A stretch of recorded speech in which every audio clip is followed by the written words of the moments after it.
No rush. Oh, you're Davis. Okay, nice to meet you. It's like any Bob. Like Ron. Yeah, I'm on the board. Pretty. But it's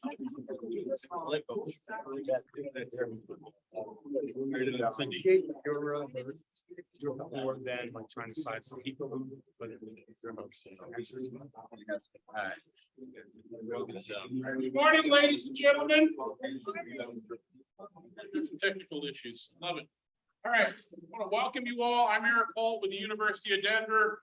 You are in my house. I want to welcome you all very much to our space. This is the Collaboratory. It's one of the newest teaching places we have on campus. It doesn't feel like a classroom.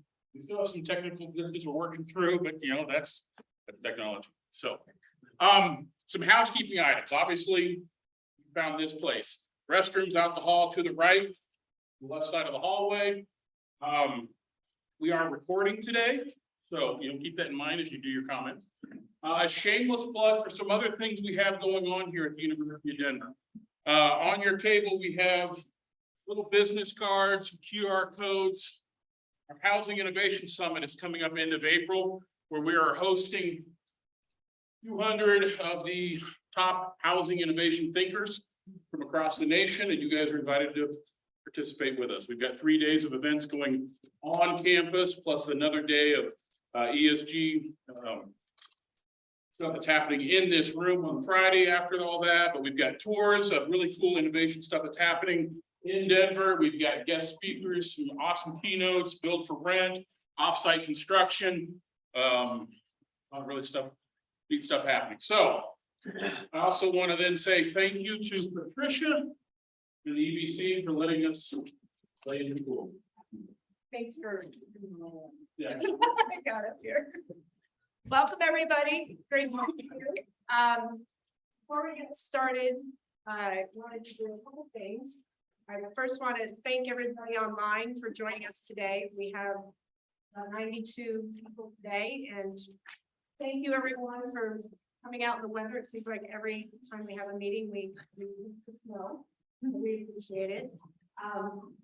So our format today is going to be two discussion panels with Q&A. And really, it's the rebate roundup for like rebates. There's so much going on, and so what we wanted to do is bring together a lot of the organizations and have us all have a good conversation and get feedback from the field and what you guys are looking for and needing, and at the same time talking about what our organizations are thinking about. And that is the main purpose today, is to have some collaboration and set. So with that, I'm going to ask the first group of panelists to come in the front. So this is our legal team for the EEBC and also our action groups. So Scott, Sean, Juana, and action.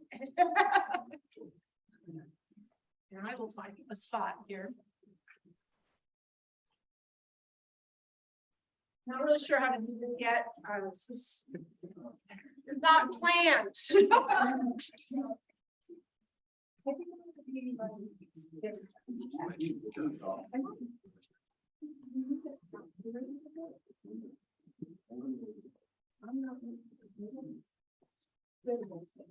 Actually, let's do it. All right.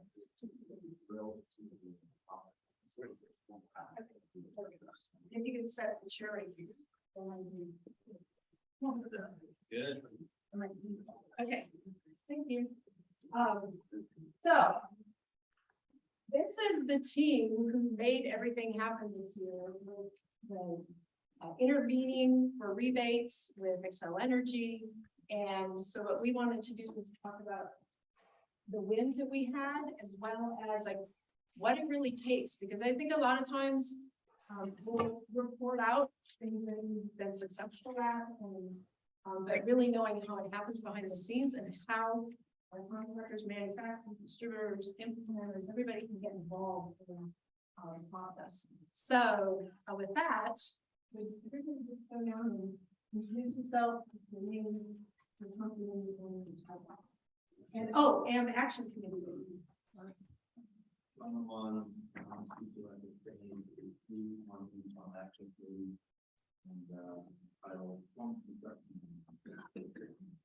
Pete Bray, I'm with Gustav Larson, and I'm a resident of Seattle. Mike Bryant, with the lighting company, and co-chaired the lighting action group with Scott. Scott Kelly, CLI Services. I'm the director of sales over there, and like I said, I was one of the co-chairs of the LAG group. Hey everyone, my name is Matt Nadell. I am an attorney at Dietza and Davis. Hi everyone, my name is Casey Canelio and I'm also an attorney at Dietza Davis, and we serve as EEBC's legal counsel at the Public Utilities Commission. And also, you also hear a lot from Mark Detsky, and Mark isn't here today, so just want to give a shout out to him as well. And then online, Howard, back on the screen here. And Howard, if you want to say hello. Hi, folks. It's Howard Geller, zooming in from Belo Horizonte in Brazil. Yeah. So he's not upset that he can't be here today. But we appreciate you coming in and talking a little bit about how we work together this year. So appreciate that. Happy to join. Luckily, I'm 3 hours ahead of you and not 3 hours behind you. Good. And then also I wanted to just recognize Mark Brown from Carrier West, who's VP of Commercial Sales. And he worked with Howard closely to develop testimony as our field witness to talk about the realities in the field that I think was very beneficial. And we'll talk about that here in a second. I'm looking, and the other person, and I don't see him on the screen, is Sean Mullins from Owens Corning.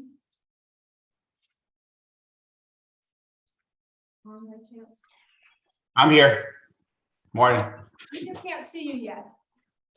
So also I wanted to introduce you to Sean Mullins from Owens Corning, and he is taking on the role of the new committee as a co-chair, and we may need to have a contest for the name of it because it's a whole home high performance envelope insulation air sealing gel that you name it.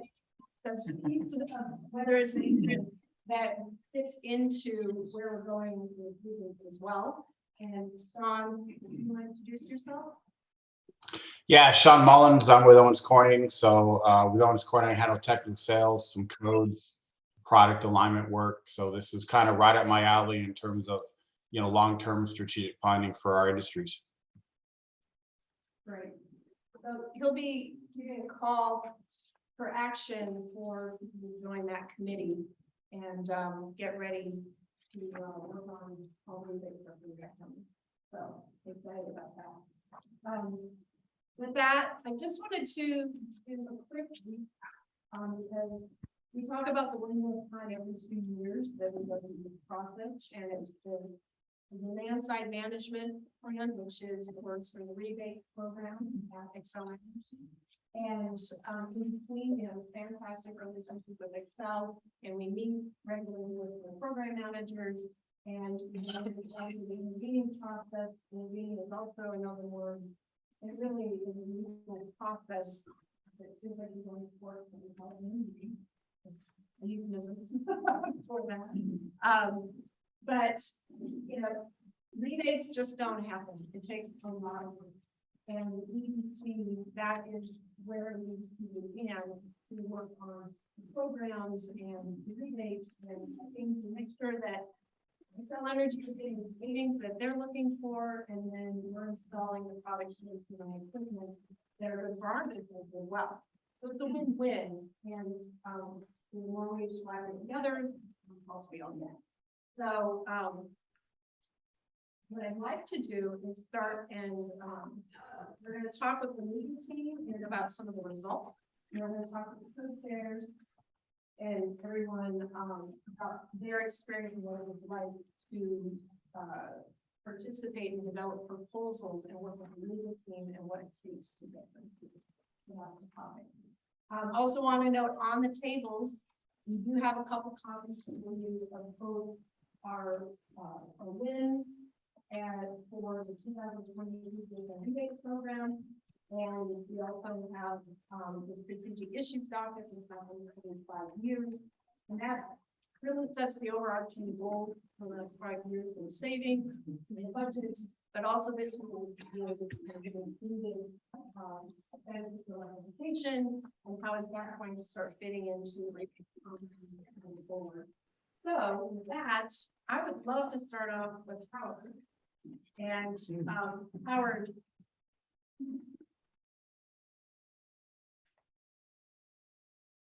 How did working with EEBC members in the policy action groups and the legal team on the 2020 DSM rebate plan differ from other interveners in the past years, and what made this partnering together? Hi, Patricia. Sorry, you were breaking up a little bit there. You want me to? I'll ask you again. Yes, you're much louder now. I think you're closer to the You mic. know, when I turn sideways, I think it doesn't come Yeah. through. And Right. Need to do this. Is that better? Can everyone hear me? Yes. better? Okay, Thanks. great. All right. So how did working with the EBC members and the policy action groups and the legal team on the 2023 DSM plan differ from other interveners and in the past years? And what made that partnering effective this year? Okay, well, first of all, this was my first round of serving as the lead expert witness for EEBC and DSM strategic issues docket. This is the 5th time we've done this. The previous 4 times I was the lead witness for SWEEP. I'm no longer the executive director of SWEEP. I'm an independent consultant and very pleased to be supporting EEBC at the commission over the past 9 months or so. And so this was a bit of a different relationship and role for me in this docket, and I found it very valuable to have the interaction with the different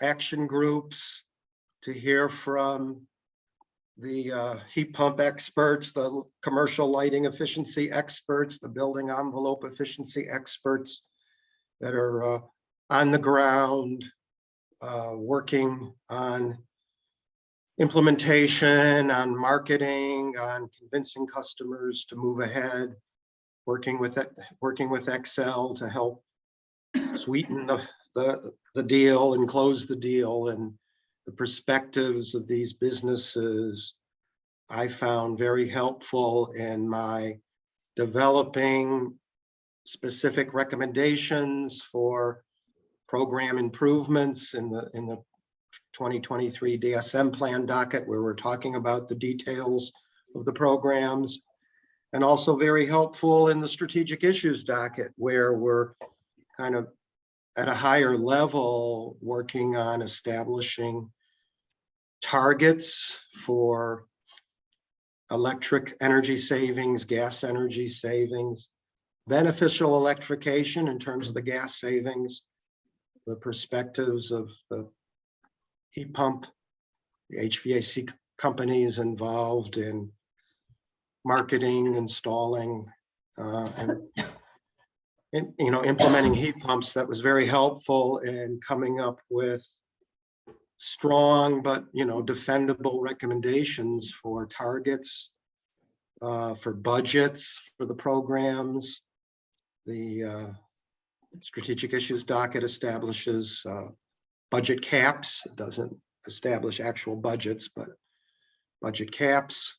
And there's some other issues that come up in strategic issues docket related to things like evaluation, training at a high level is addressed, and strategic issues and so forth. And so as you can see from the handouts and from the previous conversations we've had about the dockets, so far, EEBC has had a huge impact on Excel. Excel has accepted many of our recommendations. In both dockets, we're at the point where basically the work of the interveners is done and it's in the hands of the commission to come up with the final decisions. But we kind of have a sense of where those decisions are headed. There's been a lot of work on settlement agreement on the plan docket that virtually all parties have signed on to, and also some consensus has been developed on strategic issues among key parties like Xcel Energy and EEBC and some of the other parties. So we have a sense that we're going to have a lot of success, but we're kind of waiting now, and within the next month or so, we'll know the outcome. But I think we're set up to have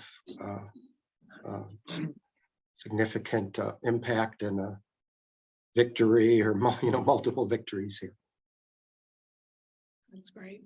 Yeah, I think that one of the things that Howard, you said to me that really helped me understand just the power of us all working together, because you have that broad, our overarching strategy, and you're developing those proposals. And then when you meet with the action groups, then they'd be coming up with the specific rebates and the things that would help drive those numbers. Right. And that was, I think, just really powerful, and really sets the EEBC apart from a lot of the other interveners, because it's so grounded in the reality in the field. And in fact, in Excel's rebuttal testimony, they mentioned the fact that there are certain recommendations that they accepted that they felt like the expertise and on the ground experience of the EEBC gave them, can sort of convince them that what we were recommending made sense. Awesome. Well, we appreciate you working with us this year. I think it ended up being amazing. Yeah, it was great. Yeah, you're welcome. My credibility was reasonable, and I think it got elevated to a higher level with the engagement with the businesses. That's great. And then just a couple of specifics for Casey and Matt. Casey, on the DSM plan, what do you think the most important things, the top couple things that came out of the plan?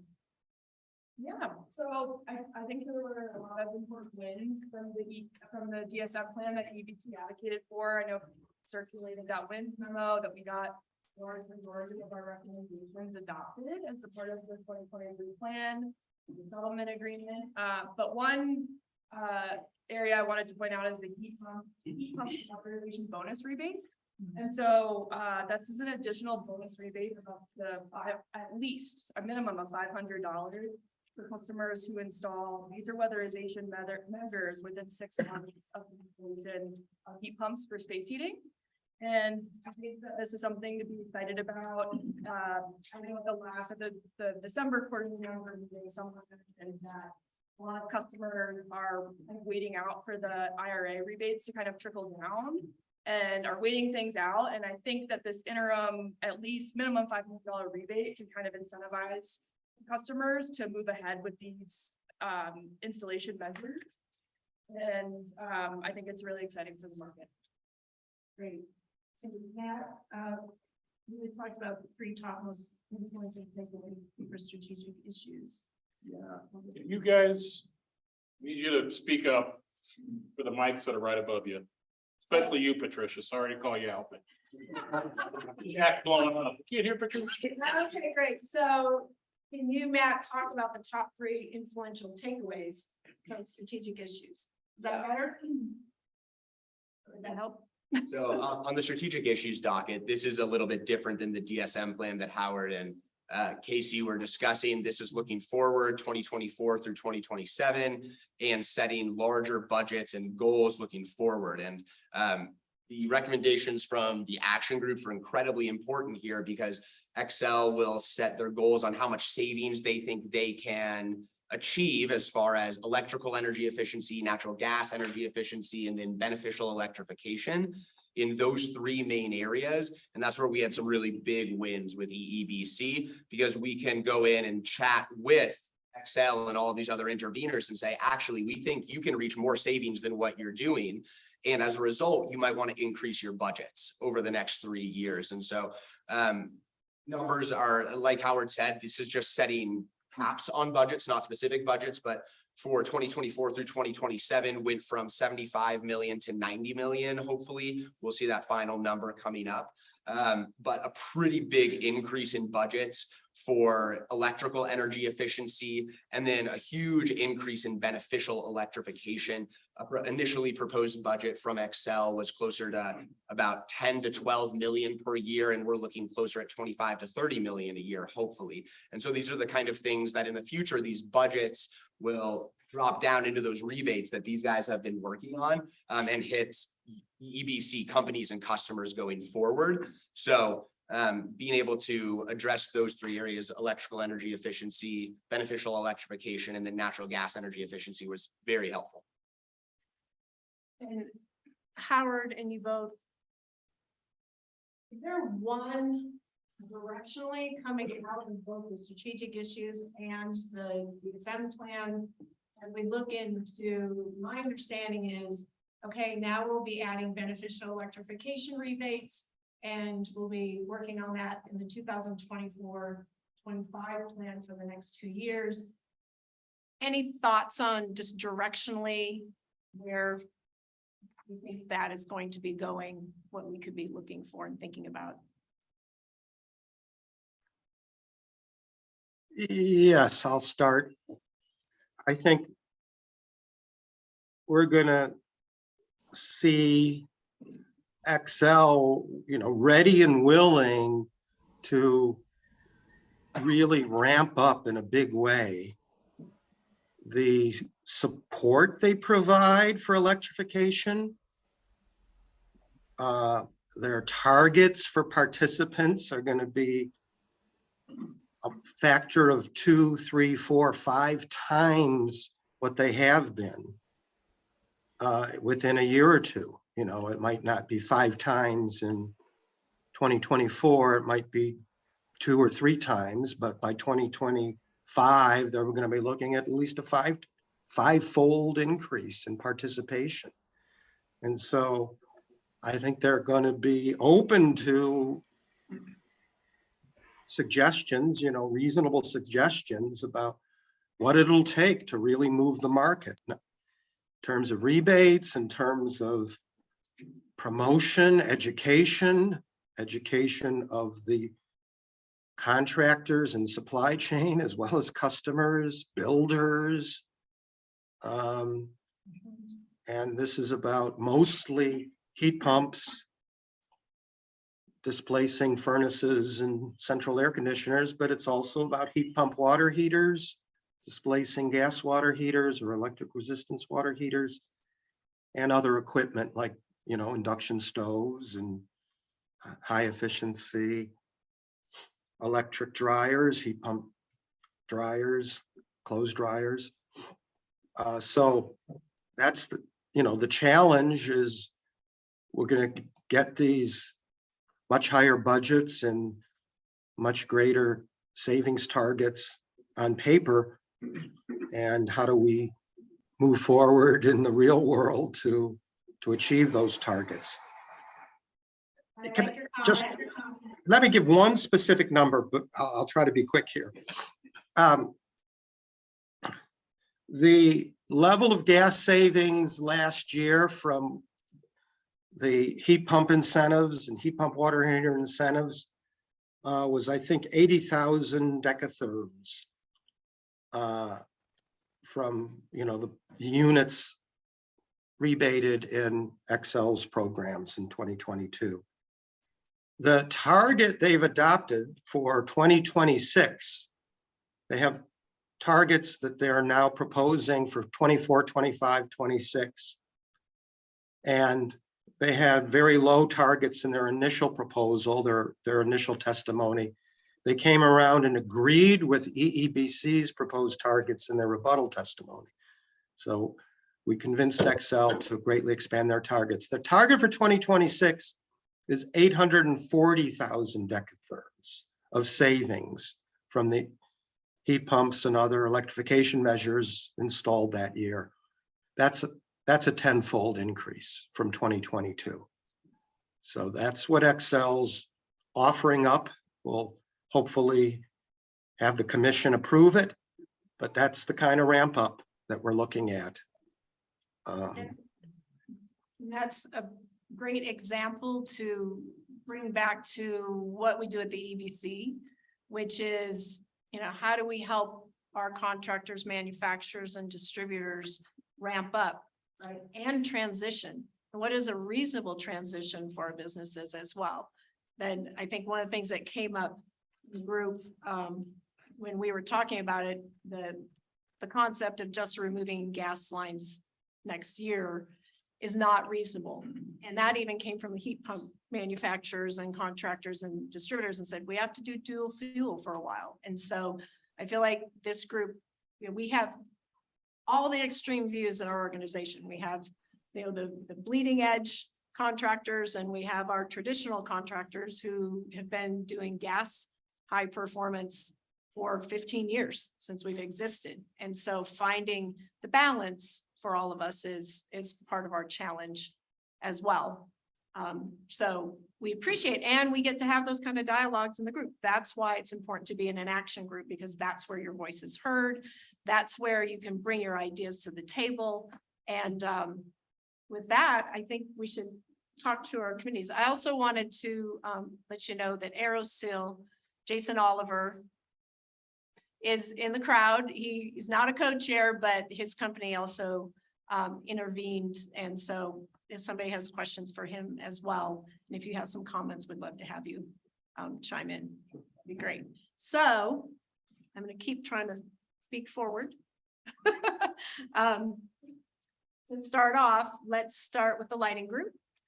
And the lighting group is a new group because lighting has gone through a lot of changes.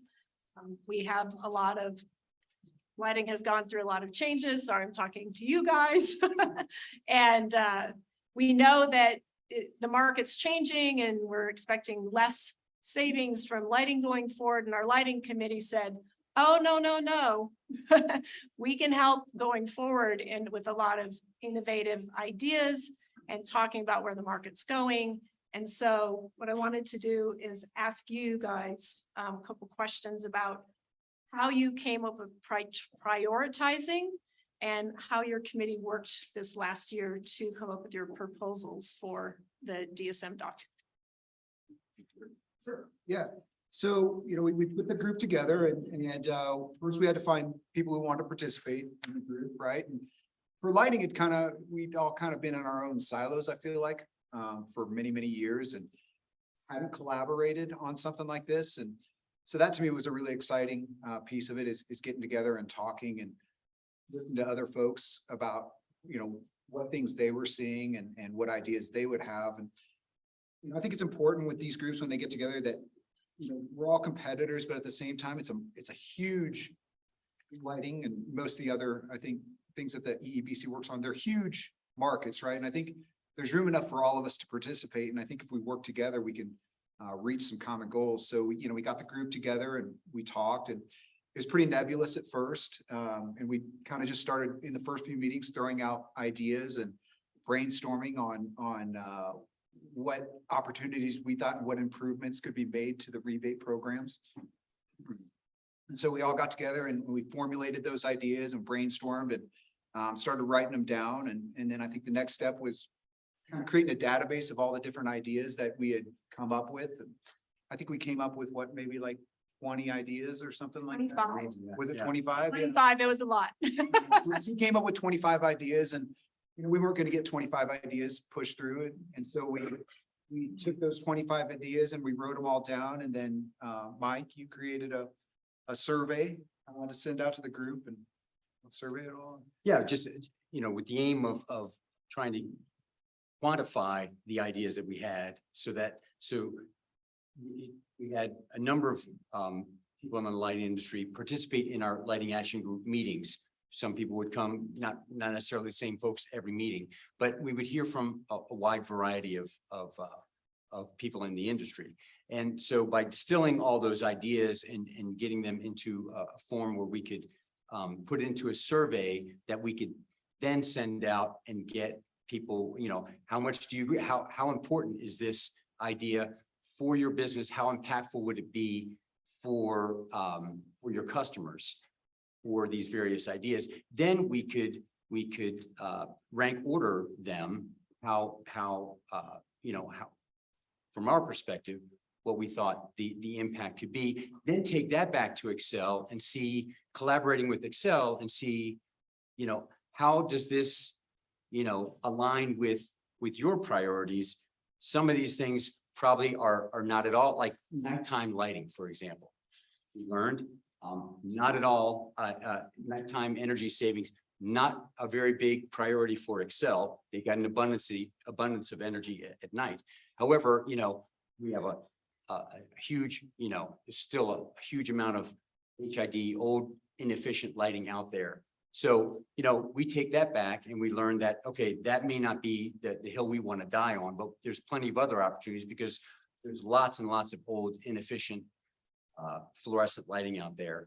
So we took that to Excel and said, here are still a number of lighting categories that we think we could continue to rebate and have an important impact on.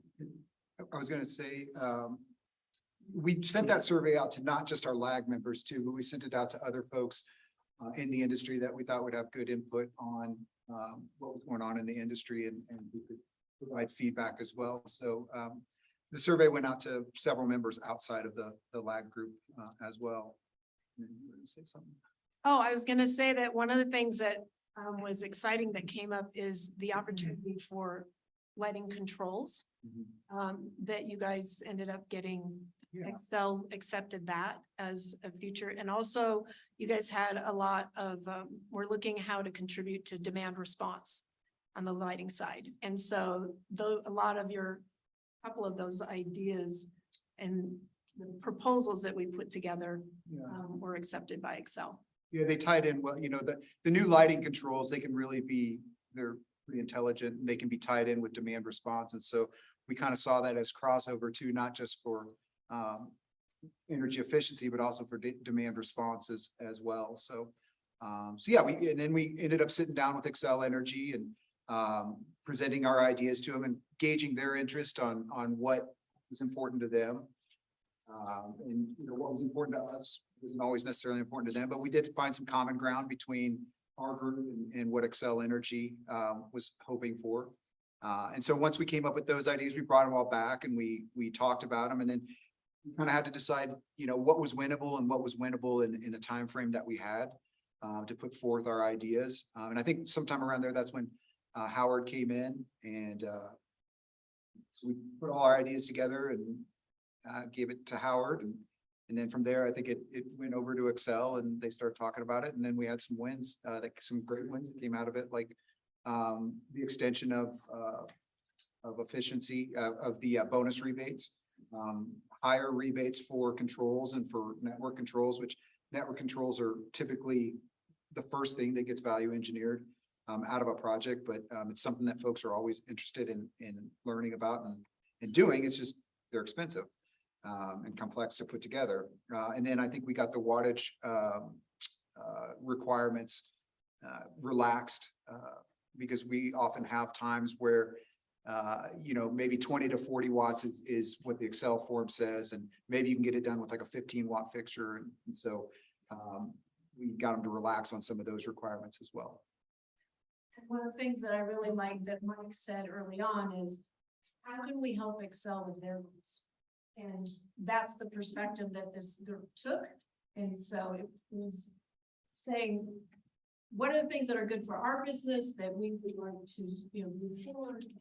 Big part of the rebates, but also was Excel, and that was part of their prioritization and selecting the top 6.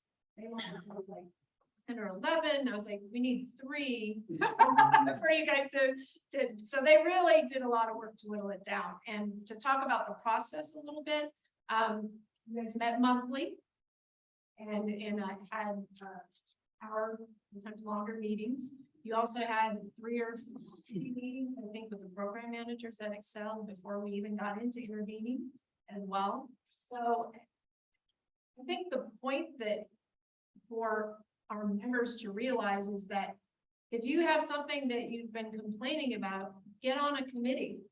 And you know, if it's going to improve your business and sales savings, then that's where you can have an impact. And I think I'm gonna take a little bit of thunder from you guys, but that's something that you guys said the other day as well. So the heat pump group said the same thing, that if you have an idea to the EEBC, it will be taken all the way to the top. And then you have a legal team with you as well, that we don't all want to learn the legal process. That's why they're here. And then they write and file and help us write the proposals. And then you also get the guidance of the EEBC. So I also worked back and forth in helping them put the proposals together. And here's the 5 areas of criteria that Excel wants to hear from, and we have to have those in there. It's a rigorous process. I would add one other thing that, you know, the value that I think this action group concept brings is we just don't have 2 people voicing their opinions on what we think, you know, the Excel should do. But rather we could hear back from or get the participation of 40, 50 or more people in our industry, and that collective voice resonates a lot louder. It means a lot more. And I would add one other thing. You mentioned the win-win between Excel and contractors. I'd take it a win to the 4th power. And in that, you know, not only is Excel winning, are we helping them achieve their goal? Not only our business is winning, because obviously we're selling products that are, you know, help Excel achieve those goals and help us, but our customers win. They're saving energy, saving money. And, you know, let's face it, the environment and the whole as well, is the less pollution we put out there, you know, we all benefit. Okay, 4 wins. Small but mighty. Yeah. Right, great. Anything else that anybody wants to add to that? I'll say the action groups are incredibly helpful to the legal team as well. When we go into these proceedings, we are equipped with much better information from you all, boots on the ground, and we're able to then go to other experts, higher levels at Excel and at other utilities and say, hey, we know exactly how this works on the ground, and we're able to advocate at a much better level. So the more you guys help in those action groups, the better it is throughout the process. Great. So with that, let's talk to our heat pump action group. And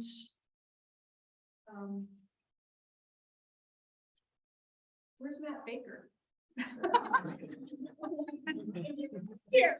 You stole enough people on stage. Sorry. So Matt Baker did not introduce himself earlier when it went through. Matt Baker, do you want to introduce yourself? Matt Baker with Daikin Comfort Technologies, HVAC manufacturer. Awesome. So we have 3 co-chairs. So the idea is that we don't want to put all the work on one person. These are volunteers, you know, volunteer company volunteering to help your businesses. So I want to make sure that you're part of the commentary. The first thing I wanted to do is just ask you, how did you set up your meetings and decide priorities? I think first and foremost, looking at having multiple people at, you know, the co-chair structure, I think works really well. You know, as a manufacturer rep from one brand and having a manufacturer rep from another brand, and then also having a distributor rep that covers multiple brands is important on such a broad-based, impactful area of residential and commercial side of things. So, you know, I think most of us focus more on the residential side than the commercial, but any commercial folks out there want to join as a co-chair, please join. Or share the information back to EEBC, like send Patricia information or send us information. If you've got thoughts or concerns or ideas, then just send it to us. We want to represent as broad-based as possible that will help in the field at all. I think that's the way I answered it, and I think those do. Yeah, I would make a comment in regards to that too, as well, as far as getting that information. It comes from you guys, it comes from the field and understanding all those things. I think that's one of the fun things I get to do, is that I get to collaborate so much with a lot of different people, a lot of different states, a lot of different programs, a lot of different public utilities, and bringing all that information back. Trying to understand, contact them, I understand what their challenges are, so that we can help them with these kind of programs, so that they have a program that they're involved. So they don't talk about it, they don't accomplish the goal. It's as simple as that. Awesome. What was one of your top priorities to broaden qualifying equipment? You want to take that one? Yeah, sure. So for us, it was the EER issue, which we've talked about numerous times with Excel, generally not making much progress. However, this year that was different. We, first of all, one of the big advantages of leveraging EEBC as a resource is Excel gets to work with one entity, not everybody trying to pepper them with all kinds of different commentary and perspectives. We come as a collective voice. We distill things down to a simplified discussion point before we go to Excel. That makes it a lot easier for them to spend the time and resources to hear us out and consider what a reasonable reaction could be.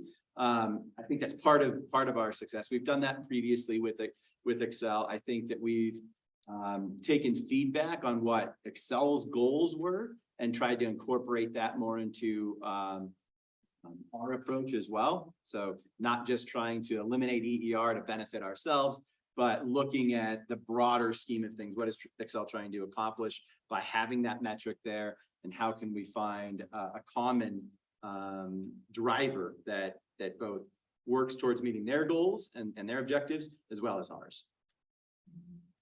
And even putting language, suggesting language or asking for language around, okay, if we're making a suggestion that doesn't match, please give us feedback on why it doesn't match, what's not working there, so we can help align we can gather the right information and bring it to the conversation. And the idea is that we want to have those conversations in the interim between the 2 years that we end up going and intervening with Excel, because if we can make progress, it's a lot less expensive for all of us to do that. And I think when you started out talking about EEBC and everybody said has to be removed. But then as we started talking more and more with Excel, you should answer. Real quick, EER is Energy Efficiency Ratio. It's an acronym, EER. Do you want to explain that versus me? I don't think we need to if you want to. No, not. There's three basic metrics that when you look at heating and cooling systems. There's SEER, everybody's familiar with that cooling efficiency. There's HSPF, which is seasonal heating efficiency. And then there's EER, which is just like a steady state efficiency ratio that ties to cooling. And so our debate was around when is that applicable and how are those tests on a national basis applicable, and they're based on single speed or 2-speed systems, or maybe multi-speed systems, but not variable speed systems. So this was the big pushback in the debate back and forth, and all that's shifting nationally. So we're as manufacturers, as big company representatives, we're bringing this back to Excel and saying, or other utility companies as well that are part of Colorado, helping them understand, like, here's where we're at, here's what you're asking for, here's why there's a disconnect, and what might we do instead.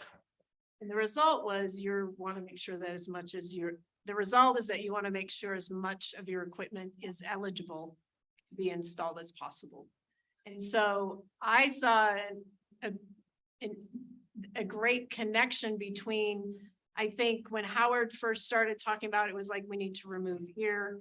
But as we got into those conversations, we started to realize, you guys started to realize, is that it's the model, or is there an interim solution? Like, maybe it's not just removing ear. And I think that there was a lot of movement in how we all thought about it.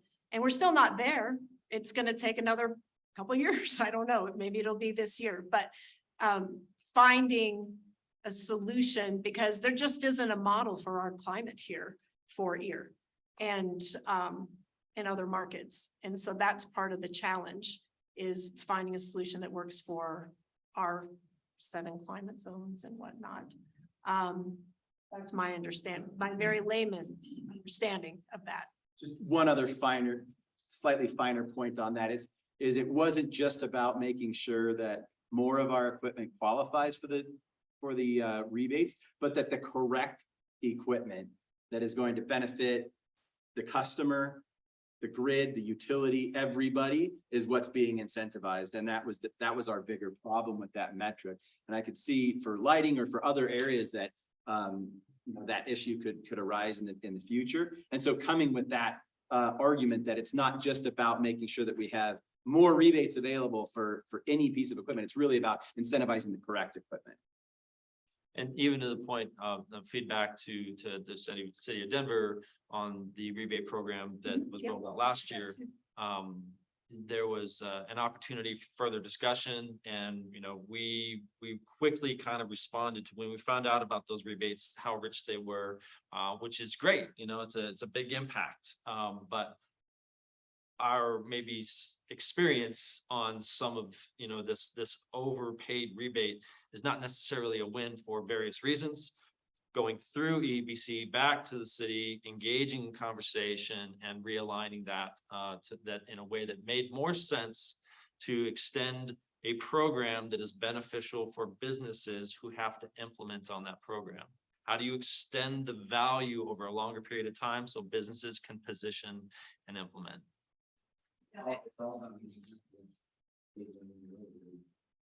Getting more people to have more heat pumps in the market, right?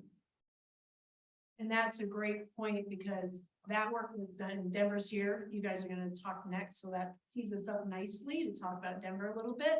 The fact that getting that feedback, I think we had 2 meetings amongst our contractor action group and our manufacturer distributor stakeholder group.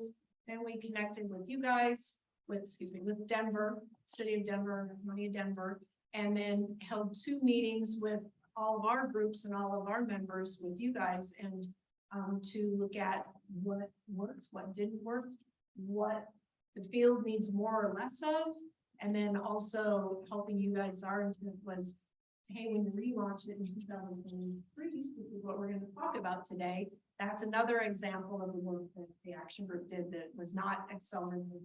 And I think that the next panel after this, we're going to talk about the IRA rebates and how the utilities and how we're all working together, the cities, to figure out how to roll this out and what ideas are out there. It's a lot of fun and it's work. But the important part is you get to disconnect for an hour or 2 and come and have an impact. And then the work is happening in the background for you while you're back at, in your jobs. And so the idea is we can get a lot more done as a group. And what I'd like to do, Sean Mullins from Owens Corning, would you like to say a little bit about the new action group on how insulation, air sealing, the envelope of the building is being elevated as we move forward with the new rebates, and what you're thinking about for this committee, and recruit a couple co-chairs. Yeah, sure. So let me say that how is it being elevated? I would say currently is an aspiration. I think we made some progress in some previous DSM rounds, but I obviously didn't get everything I wanted from let's call it a practical trade implementation perspective. So generally speaking, I think when it comes to the rebate side of this equation, that there are definitely opportunities for us to make those insulation, air sealing, retrofit rebates more simplified. They historically have always been tied to one lever or another. But that doesn't, from my perspective, working with our customers, that creates somewhat of an administrative burden on the trades. So the more we can simplify it, make it very prescriptive, or very simple to follow and to implement, and applicable to a wider array of customers within the DSM territory. I think it'll be more beneficial for our customers and our industries, obviously, but I also think it'll get better returns for the utility companies. So I'm just going to kind of mostly read what I put here in the chat, since not everybody can see the chat. But the committee, Patricia and I talked about, I wanted to focus on what's called a high performance building envelope committee. And that includes all elements to me within the building envelope. So it's not just insulation related, because honestly, insulation is just one component of that larger assembly, and they really do all work together. And that includes air sealing. It also could include windows. It could potentially include some claddings. There's continuous insulation as well. So it's a broader conversation than just specifically insulation. And from my perspective, that's very, very intentional. I think it allows us to branch out beyond necessarily just retrofits, because on retrofits, we're somewhat limited in scope, just in terms of practicalities of getting to the different parts of the assembly. So it could allow us to branch out in that regard. And it also will allow us to broaden and hopefully increase our membership base and the involvement in the trades that we have there in Colorado. So the main focus here, and I strongly believe this, but I am obviously parroting stuff that we inside Owens Corning believe, is that base static energy efficiency, building envelope components, those things that are done, once they're done, they don't get disturbed for the most part. They don't require any occupant intervention. We strongly believe that those things should be highly, highly prioritized when you're talking about any energy efficiency program, any beneficial electric program. And this isn't meant to say that all of the other components, all the other technologies don't have the place, because they all do. The way I look at it is every part of a building and the systems together, have a share in the responsibility of reducing that demand, or when they are having to consume resources, that to do that as efficiently as possible. So you really have to make sure you understand the logical order of those things. And what I have seen more recently, and as long as I've been doing this for a handful of years, is that policymakers tend to go just right to the sexy things, the things that are super easy to understand. And I just want to try to broaden that conversation so that everything is properly represented, and we all share in the benefits to our industries and our companies, and we all share in what we can provide back, from a resource perspective. Does that I'll cover it, you think? Yeah, no, that's great. So the call is all the companies that impact the envelope, the building, the shell, join the committee. So insulation, air sealing, aero barrier is kind of in the middle between the air sealing and the duct sealing Right. on HVAC, but Tricia, the otters. tweak that a little bit. Oh, okay. Join EEBC. Oh, well, join EEBC. Thank you. Yes. You wanna Yeah. Well, you have to join the EEBC to be on a committee. share information with your committees. And if you want to participate more so and have, if you're engaged, want to be engaged more, then jump on the committees. To add on to that point, the more people that do help out, the lighter the load becomes for everybody as well. Having 3 folks working together on the heat pump action committee actually made it a lot easier. We had diverse coverage, and diverse perspectives, right? That's fantastic. And this also, to me, this presents an opportunity, down the road for this committee to work with the HVAC folks and other technologies that may or may not, join EEBC. So we can be in alignment. I can tell you from my experience that when it comes to policymaking, the more that quote unquote competitive industries can come to, a joint cooperative solution or recommendation, the more beneficial and the greater the impact those recommendations have to whatever policymakers you're talking about, right? So we're all in industries, we all want to compete. That's fine, that's great, I understand that.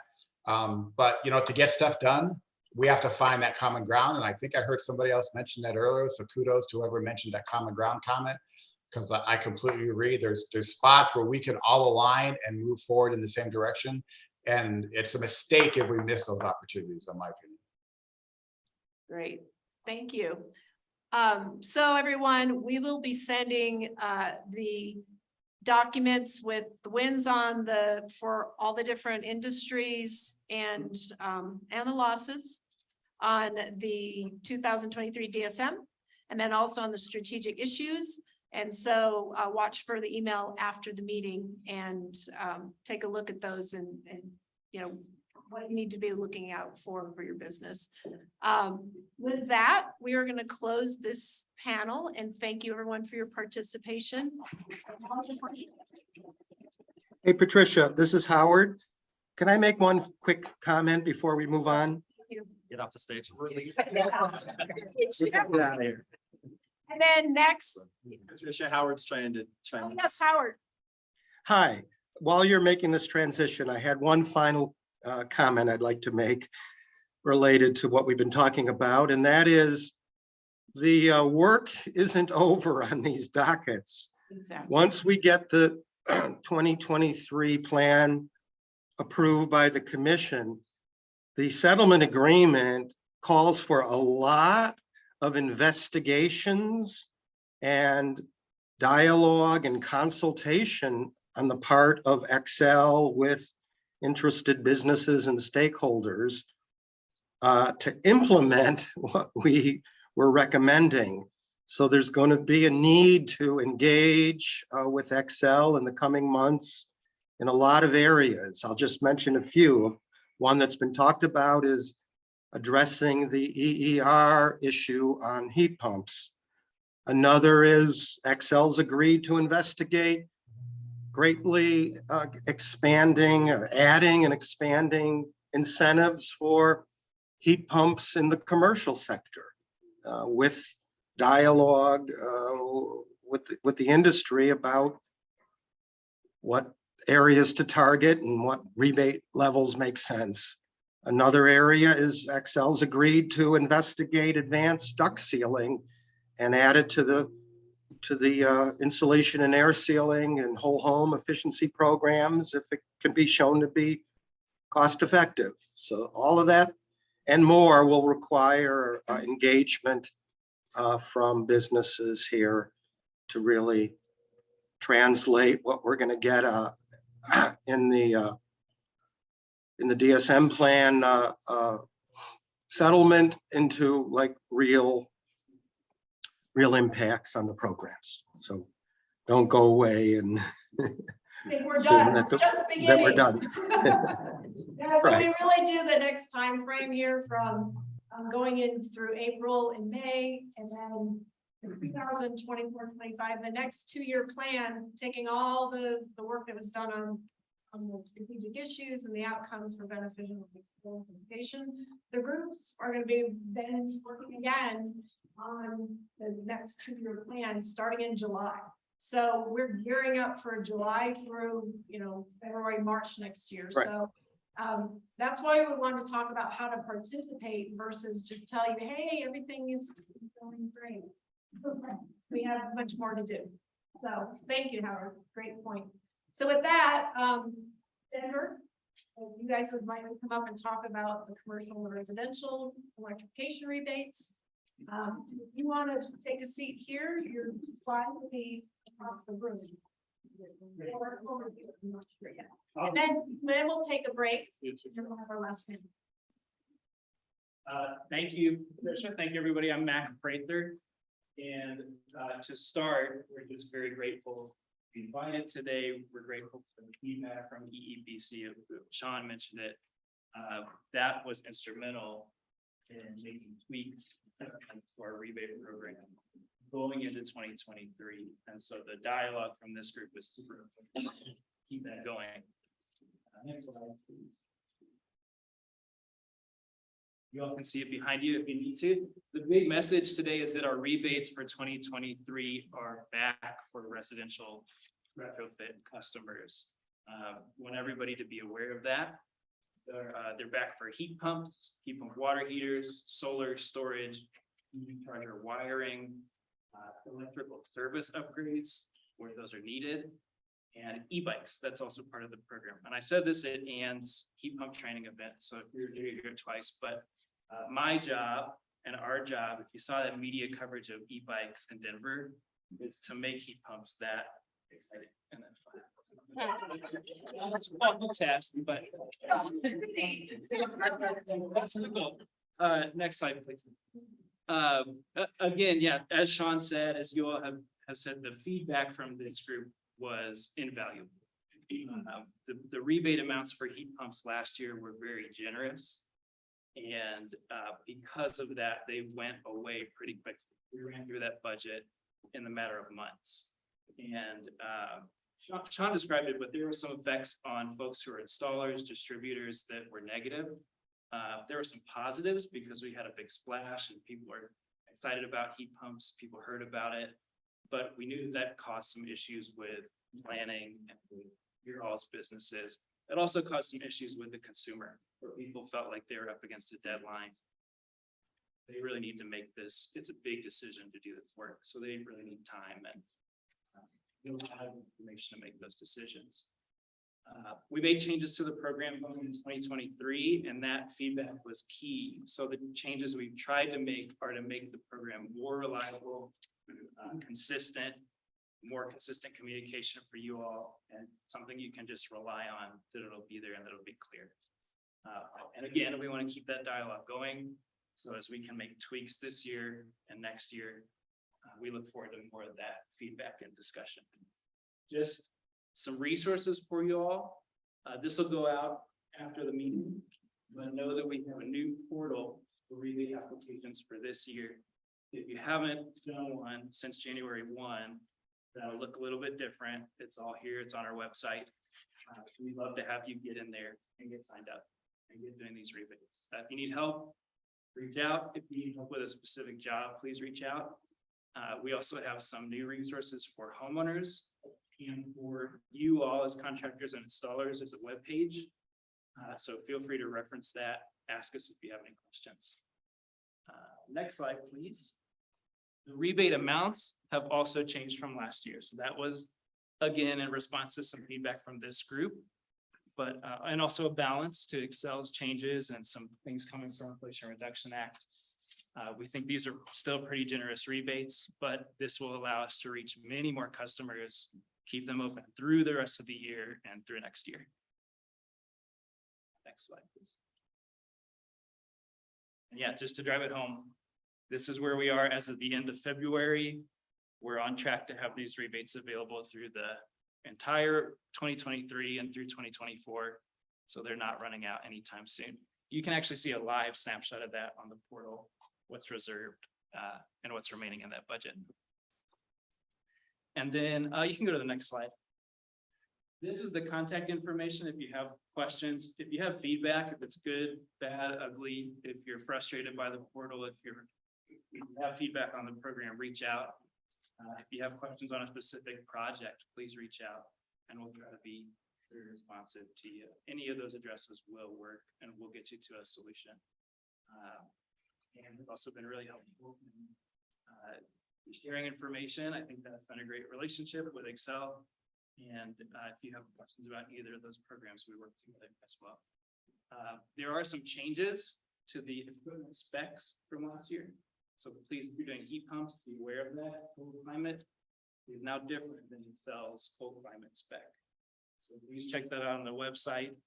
As you're going in planning for projects, just be double checking it. We're adding more information, more instruction. And again, please reach out if you have any questions. And with that, Jim. Before we go on, will we be talking about that in the panel next?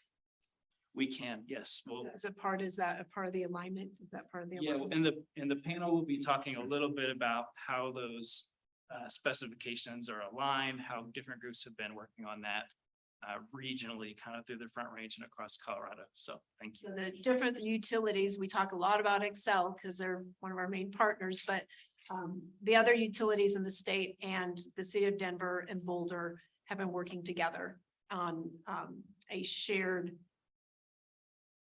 comparison Yeah, we're or standard. both on aligning rebate programs and just making that information accessible and available to you all in this community. So stay on to hear about that because they're going to put a spreadsheet up and take a look at the comparison between the utilities and the cities.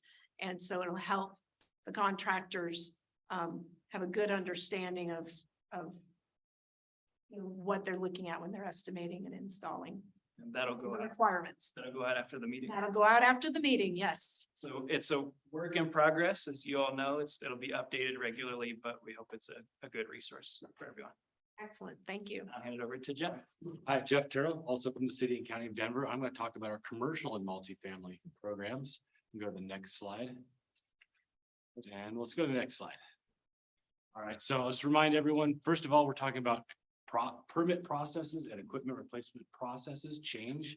And I'll give you at the end of this, a link to our city code requirements, but just, you know, think of this as we're slowly marching towards more and more electrification requirements. So March of 2023, right now, we just started permitting process changes that turns into equipment replacement changes in January of 2025. Very similar, we start working on consider the harder to electrify products of P-tax boilers in 2025 permit process changes. We jump to 2027, we start requiring those to be done upon replacement. So that's, you know, the larger framework. We're doing permit process changes and all these programs support that. So we can go to the next slide. So one of those is electrification feasibility reports. It's one of our tools to really for a compliance pathway to replace equipment. It's also a great tool to assess, is a heat pump correct for a building, for multifamily or commercial buildings? And we're really focused in right now on getting contractors trained. So we have already done 3 trainings. We have one more in August. So for those folks who are energy engineers, or I see McKinstry in the back and others, you guys, this is a training for you. It's going to be much more comprehensive about the larger buildings when we get to that. But we're also doing a rebate. So we're actually paying up to $2,500 per contractors to actually do this work in the buildings and have that conversation with them of, is a heat pump right for you or not? And if not, you can still go in and install the gas fired equipment and others. If it is, hey, let's figure out the next steps, which we will talk about here in the next slide. But we also have some online trainings coming. So if you didn't make the trainings, you're not out of luck. We'll still work with you. So just as Mac talked about, we started incentives last year for single family. We've already gotten a lot of comments from our multifamily commercial customers. Hey, what about us? So we're trying to launch this very soon. If you want to talk afterwards, I can tell you the exact date we're trying to launch, but trying to caveat that it's a lot of work to be done on designing this. And the big things we want to do is we want to cover that incremental cost, like Mac has done in the residential side. We want to make sure that we have some parity between single family and multifamily commercial. We don't want to overpay one or underpay another one. But we want to make sure we're always looking at this, and we want to do an iterative approach. We want feedback from folks like yourselves. It's, like Mac said, incredibly key to getting this done. And the types of equipment, we're starting off with these tank type hot water heaters, rooftop units, furnaces that look very much like residential. So we already have a really good basis to work from Excel and from max program. So we feel like we can actually start launching here soon. But like I said, iterative approach, we don't have to launch them all at once. We can keep building and adding on products as we go. So link at the bottom here, building electrification incentives, go to that page. Once you get this and check out our website, there'll be more information keep coming on this. And that's also a great place to get more information about trainings and all of our webinars. So next slide. So lastly, before I close out here, if you're working in the city of Denver, family property, this includes like law offices that are residential, like building, commercial. Go to the community plan development website. Make sure you know what the codes are for that building, because this is your starting point for all of the work in those areas. And we've been running a lot of education with community planning and development, and we'll want to keep engaging with contractors because you're the ones that do the work. You're the ones that do the permitting. We're the ones that develop questions. We want to make sure we empower them with information. And so the next slide. So this is where I get to also introduce Sam Lichten. Sam is going to be our representative to the industry. So we are so invested. We've hired an entire person, a lot of great experience to actually work with distributors, manufacturers, HVAC, plumbers, and everybody, because like I said, you guys are the ones, you women are the ones who do the work. We have to work directly with you, and it's a two-way street. We need to learn from you about what is going on. And all of our contact information is here. Please ask us questions. Please reach out as you're working on projects. You need to get more trainings. We want to also work with all of you. We have a webinar set up here soon with a member that was here today to talk about heat pump technology. So with that, I will close out and I will stay afterwards to talk and answer questions. Any questions right now? Anybody has? What kind of buildings are those requirements for? That's commercial and multifamily. So Not residential. yeah. I was wondering, I had heard that the commercial rebates are 40 million over the next 3 years or something. We have 30 million. 30 million. 40 million in total program, but that is all of the implementation, all of the work. But yeah, 30 million over the next 2.5 years. In rebates. Excellent. Okay, and then I was gonna ask on the residential program, what did they rebate budget end up being? For home energy, 9 million would be the total available. That doesn't include solar. A little bit of math, so it's a little bit bigger than that, but for heat pumps, water heaters, And that's over what period of time? through 2025. Okay, great, thank you. That's on the portal too. You can see the annual budget and the And amounts. that's the graph that you saw and being on track. Okay, anything else? So thank you very much. We're always excited to work with Denver as well. If you'd like, we could take a 5-minute break, come back, or we can launch into the next panel and then. We need more coffee too. Oh, yes, if you'd like more coffee. Would you like to just proceed or do you want to take a break? Great, great. All right. Do you want to put the timer up on the wall? I went to, I actually had Yes. so I did do the training, but I am not with everything. We have a lot of people who are interested. And a lot of kids for you. Yeah. Originally said. We got 5 inches now. Hey, how are you? I was wondering when somebody knows. Like 2 years. And we played soccer till sporting. And I.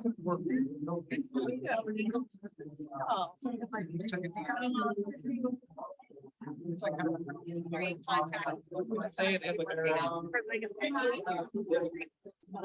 Crazy, like when I was in college. Get to giggle. Work.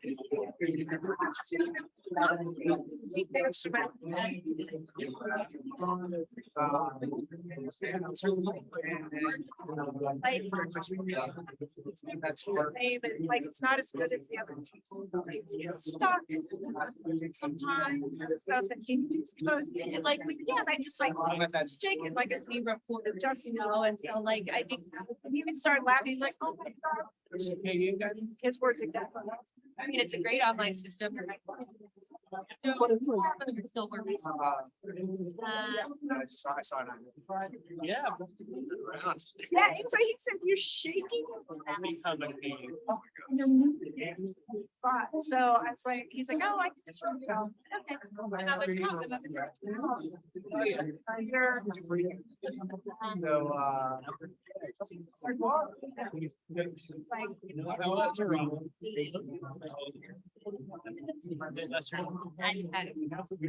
Strike that out. We found it.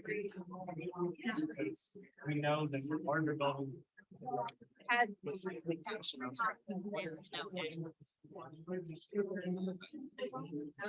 you know, their commercial electrification that study. So we don't do. Yeah.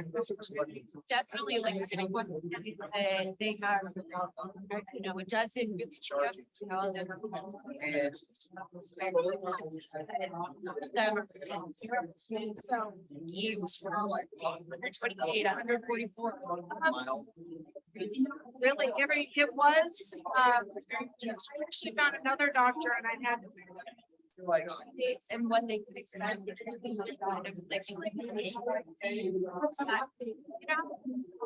but it's a.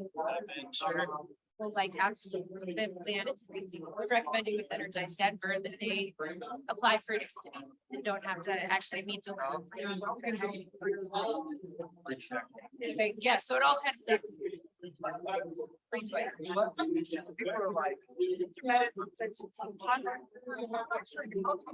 that machine is. Whatever it is, let us come in. Right. I did, and it tightened up my ankle. Doctors, it's for training for like. Yeah,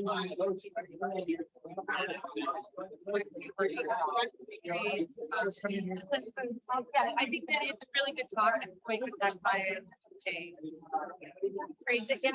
For operations, like we're. Yeah,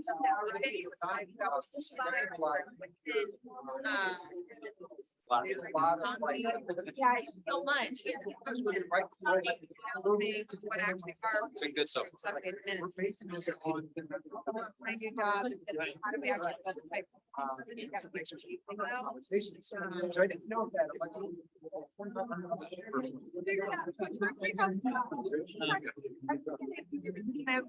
Wanted to. That pigment and it is down. A new member, you're like, this is what it's gonna be. Some new members just maybe aware of. I don't have idea what it takes. But I think that is kind of a good thing because you do it multiple times and get the rebate multiple times. So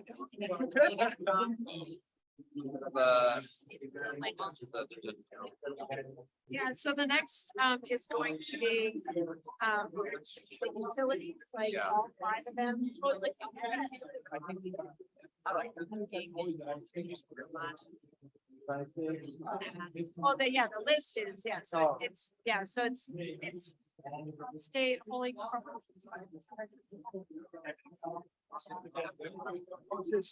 It's something. I've never seen one of those. We're gonna. Oh, yeah. No, they just started on the. You just don't know. It's like. No, I'm like trying to. We need to get them. They can't even align. They got involved with the.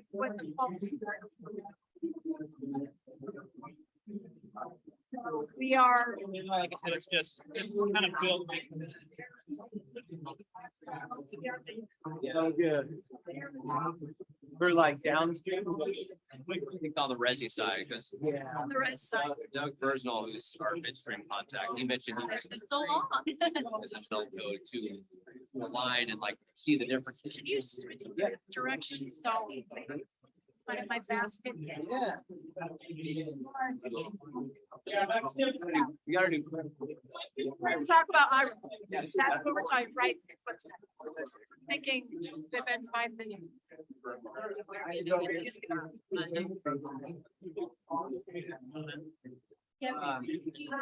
When we start talking, we ask lots of why is your program different than? Why are you? I think everybody would benefit from everything that we do. Okay. To understand the. like, Let's jump in too. Yeah, Like, yeah. but it's not my time to talk. I want them to answer. I know the Yeah, answers that's are, it. but I want. I know. Got it. Eric. Bouncing, let's get started. Class, get yourself in here.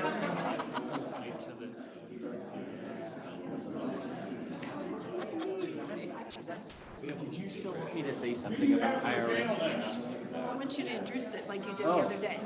Start this panel. Yeah, so I'm gonna, I'll. To do the talk about giving away. Yes. Then you might as well just. Ready for the next panel, for the panel? Yeah, just have to get everybody up. Okay, so. This is the discussion with the utilities and the city of Denver about IRA and what's happening and how we're gonna. What are the questions that are happening in the marketplace from our members? So the 3 topics, let me just actually run through them real quick. Okay, have a conversation about the direction and the ideas for stacking utility city and IRA rebates and incentives. So we're gonna talk about that first, and then second, not sure how long that conversation, it could be a very involved conversation. But we also wanted to have utilities give us a quick highlight of key things that are changes and what's upcoming that they want you to know about in the field. And any of those changes, programs, rebates will be sent out afterwards from each of the organizations, each of the utilities. And then also, there's a lot of work being done behind the scenes that is going to help IRA. And one is that the Colorado utilities and cities have been sharing and aligning the heat pump standards between all of them, and which is no light task. And so we're excited to take a look at that and understand where that's going. And it's in the works. It's not complete yet. So I want to make sure that everyone knows that that's a draft that we're working on right now. So Colorado Energy Office, would you come up? And we're excited that Colorado Energy Office is here to join. They don't have any updates because they're still waiting for DOE to send the recommendations, but we wanted them to be here to hear what everybody's working on and the ideas that we have. And so it'll help you guys know what the field's thinking about. What can we do now, even though we're in a vacuum, waiting for information from the DOE. And also I want to introduce you both because we haven't met Chad. Is there anyone else from Amy? Yes, she's virtual. Okay. There's a little. Great. So let's, I'm just gonna run through who we have virtually and who we have up front here. And if you all would just introduce yourselves, who you're from, your title, and we'll get started. So let's start with everybody here in the room and then we'll switch to online. Ann Kirkpatrick, Xcel Energy, local here. Trade relationship manager, residential. Morning, my name is Ida Mae Isaac, and I'm the delivery officer for the Colorado Energy Office. So I focus on getting federal funds in the state of Colorado, particularly with the 2 biggest legislations that have recently come out, the IRA as well as the IIJA. Chad Weichel, Climate Workforce Development Manager for Colorado Energy Office. I'm still practicing that title, so that's why I suppose. This is my 7th week on the job. Very excited to take on this challenge. We have a bunch of aggressive climate change goals here in Colorado. And we have a lot of great ideas, and none of them are going to get done without a qualified, adequate workforce to get those done. So we can talk a little bit more about that. You're here. Mac, do you want to come up? Yeah, Mac Prather, City and County of Denver. I'm the residential electrification program manager. So I work with homeowners and renters Awesome. and you all. Thank you. And then online, Amy, would you like to introduce yourself? Hey, Amy Hidon. I am new to CEO as of last week as the Director of Building Decarbonization. So I'm getting up to speed and very thankful for all of the information shared today, and looking forward to working with all of you. We do have two applications for $10 million each towards helping improve our infrastructure with building efficiency, decarbonization, electrification, all of those things. So looking forward to hearing more from DOE about how those move forward and working with all of you on if we were able to implement. So nice to meet you all. Sorry I can't be there in person. I'm in Evergreen. Roads are treacherous, so I decided to take the virtual option. No worries. We're happy that we can do the virtual. So thank you. Tri-State, Pete Russin. Good morning, Peter Russin, Tri-State Generation Transmission. I'm the electrification manager, and we serve 17 rural co-ops in Colorado. Great. Thank you. And Scott Sudrin. Hello, my name is Scott Sudrith. I'm with Platte River Power Authority, and I am the Energy Solutions Program Manager for Efficiency Works. And we are in the 4 cities of Loveland, Longmont, Estes Park, and Fort Collins. Great, thank you. And Holy Cross. Everyone, my name is Kyle Lord. I'm the Smart Energy Building Specialist with Holy Cross. We are a member-owned co-op smack dab in the middle of Colorado.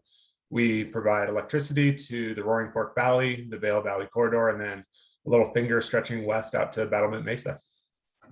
Great, thank you. So this group is a very exciting group because they are working on the issues that directly affect all your businesses. And the Beneficial Electrification League began about 2 years ago. And one of the very, very active committees is the Quality Install Committee for heat pumps, and have tackled different trends and opportunities to help the contractors, distributors, and manufacturers in the marketplace, and really have looked at pieces that they can align on and help make business easier when, as a contractor, you go to one side of the street, you have one territory and one zip code, and we have whole world state and jurisdictions. So we have a very complicated state to work, and we know your pain, and we're working to reduce that. So what we wanted to do today is talk about the first topic is we wanted to talk about IRA, because I think that we're all having conversations, and we know that the rulings are coming, and I'm not sure what you would call it. They're waiting for the guidance of spring. So the RFP that they had closed on March 3rd, and it was going to 60-question RFP. Some repetitiveness. So I think that they're going to be focusing on that. So they said this spring, but I'm hopeful, maybe spring, summer, and then we will have really the guidelines of how to develop the program. So that's kind of what we're looking for. You know, if all goes well, maybe that means it's fall, the program really roll them out. Great. And Colorado Energy Office is here to hear us and see what we're thinking and the ideas that we have and where we can get started. So with that, I wanted to have Matt Baker come up and introduce what he's been experiencing in the field and been up to working with the contractors and the distributors about IRA, and kind of get a temperature check about where our contractors are, and get into the narrative and create a positive conversation. Yeah, so everybody is very excited about IRA, obviously. The commitment of dollars is virtually unprecedented on a national scale for the US. which causes a lot of buzz and a lot of talking and a lot of interest. But it also tends to cause a lot of anxiety. Folks feel like there hasn't been a lot of information out there on what's coming with the rebate.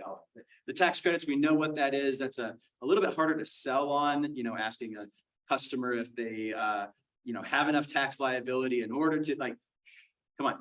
The rebates are really where folks are going to be excited and interested, but we don't know much about it yet.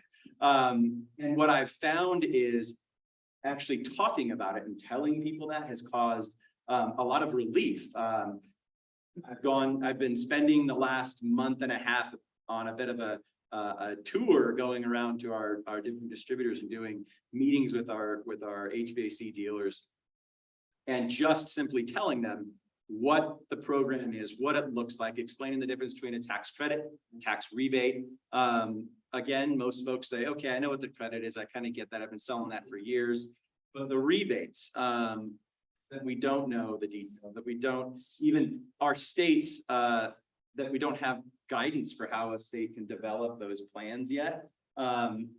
Giving them an idea, an understanding of that timeline, that we're waiting for guidance. We just closed a comment period 2 weeks ago. DOE has to distill comments from myself and everybody else out there that provided comments on these programs. And they have to come up with what should this look like.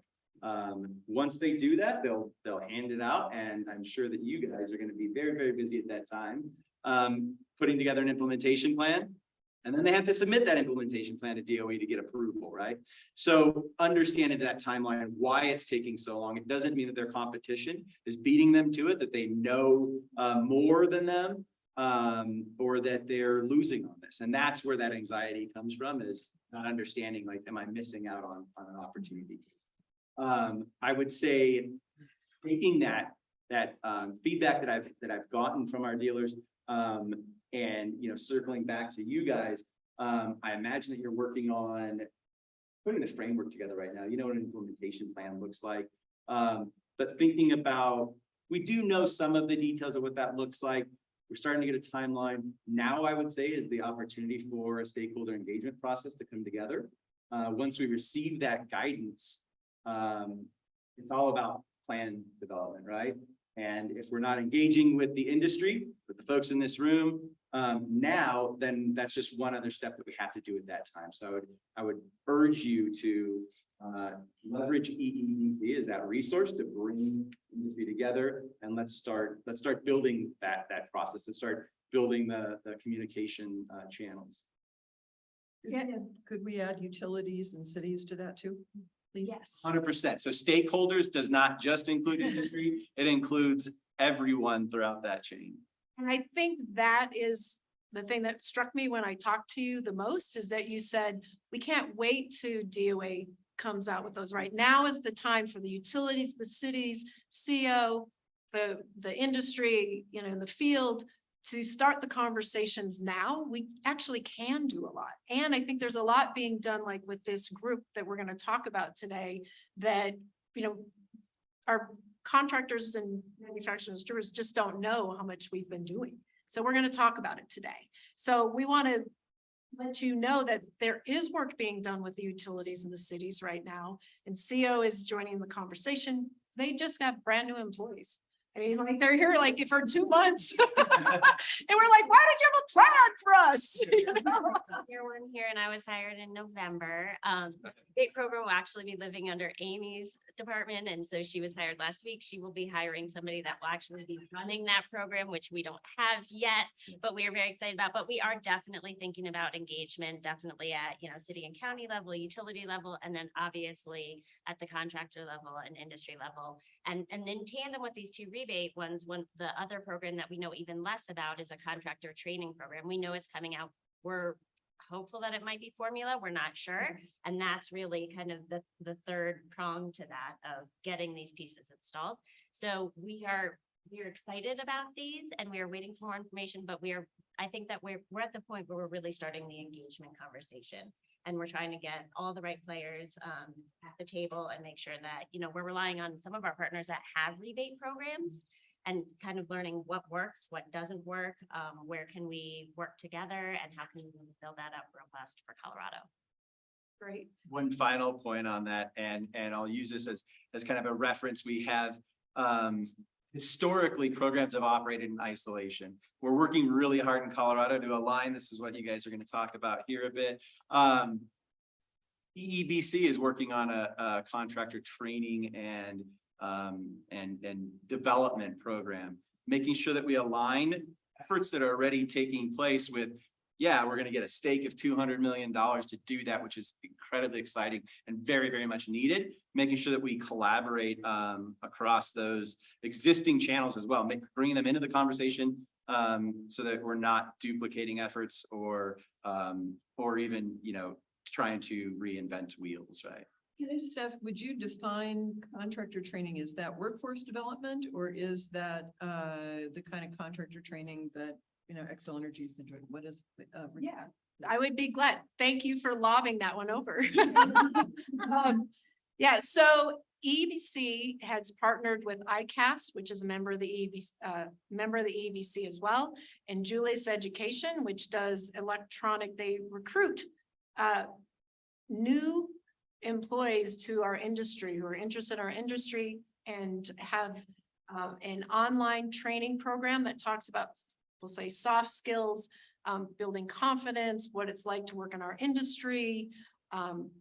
There's a great customer service module that says the 10 things you should never say. And I'm like, well, I think every one of us should probably take that one, and sales.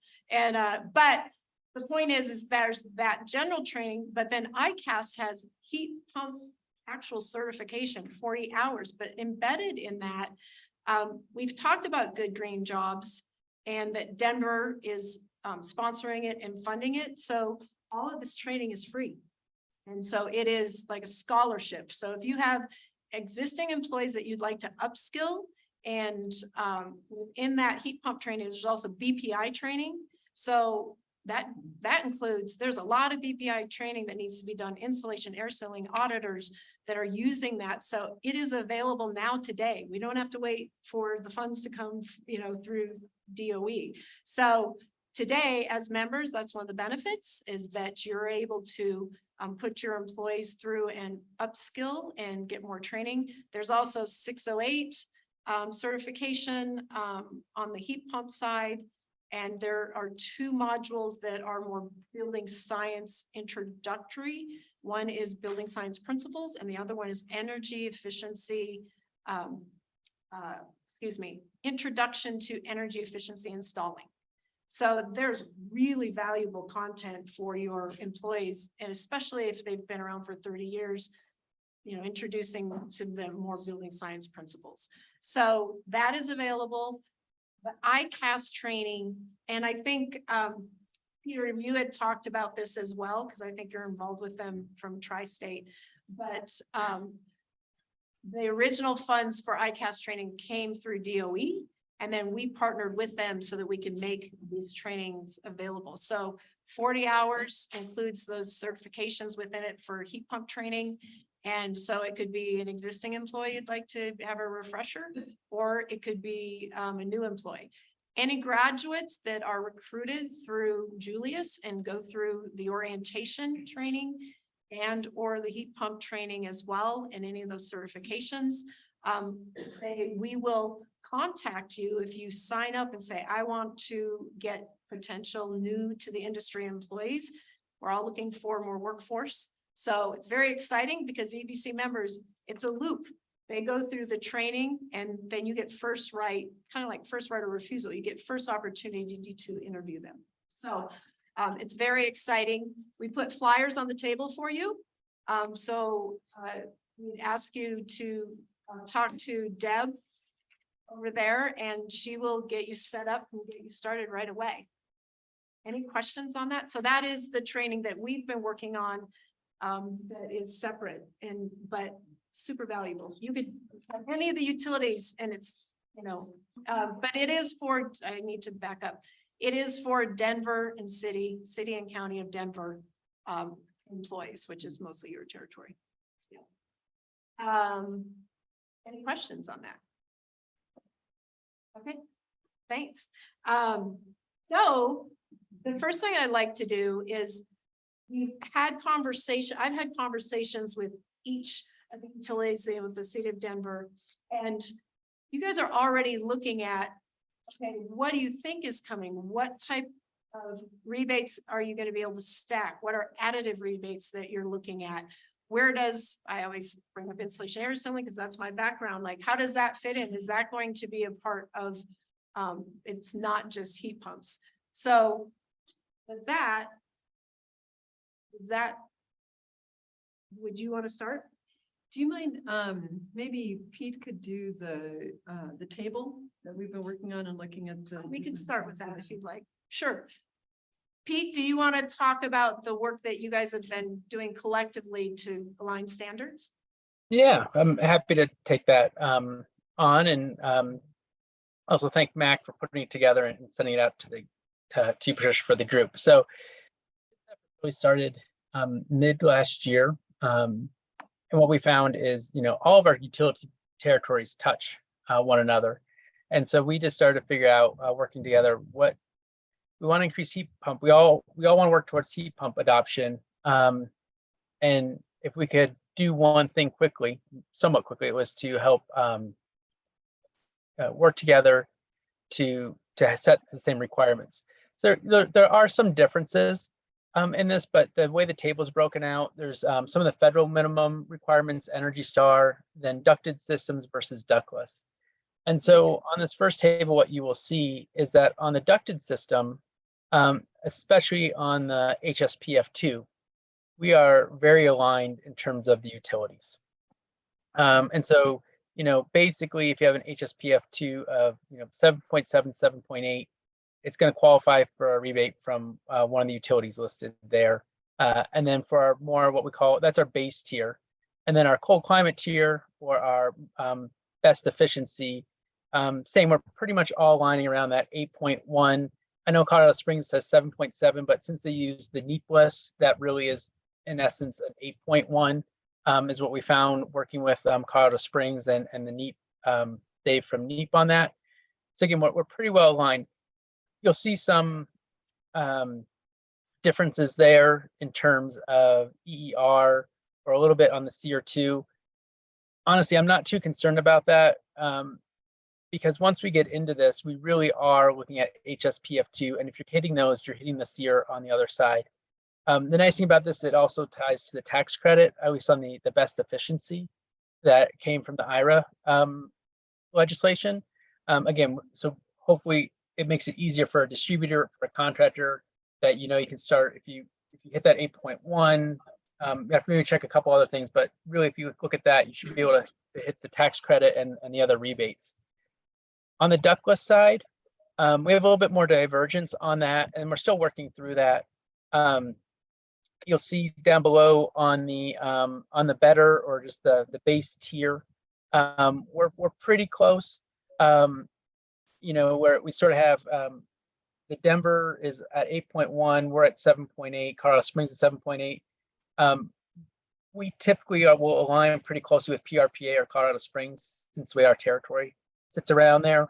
But again, we're pretty close on the better tier. There's a state of Colorado tax credit right now. There's some legislation moving through, so that might get changed by this end of the legislation. We'll take a look at that as it comes out. If we have to adjust, we will on that. Where we do have quite a bit of divergence right now is on the ductless best tier, or the cold climate tier. And it is, we're working through that. So I would expect that to change a little bit over the next couple months. I think ourselves and a few other utilities have a little bit more flexibility. We're only partially regulated by the PUC. So they regulate the overall program, but not the requirements underneath it, which allows us, if the Colorado Energy Office comes out with something, or the IRA legislation from the DOE has a little bit different requirement, we can adjust to it a little bit faster. But this is a bit, it's a small spreadsheet, but this was a lot of work to get everybody, it's not just us sitting in a room. We actually have to go back to our teams, our engineers, to say, this is what we're changing. How will this affect our targets? And so we're pretty excited that we've gotten through basically the first three and working towards the last one. And this will be, I see this question, this will be distributed. It does have Eric on the top, the different, the old HSPF to the HSPF2, SEER to SEER2, year to year 2, at the header that you can't see, but you'll see that in the information that you get sent out to you. So that's the general, Patricia, and I don't know if that's what you were looking for, but happy to talk more if needed. Okay. We all knew that this first part of 2023, or maybe all of 2023, was going to be choppy waters, right? There's so much going on, so much change, right? We have new industry standards, the EEBC,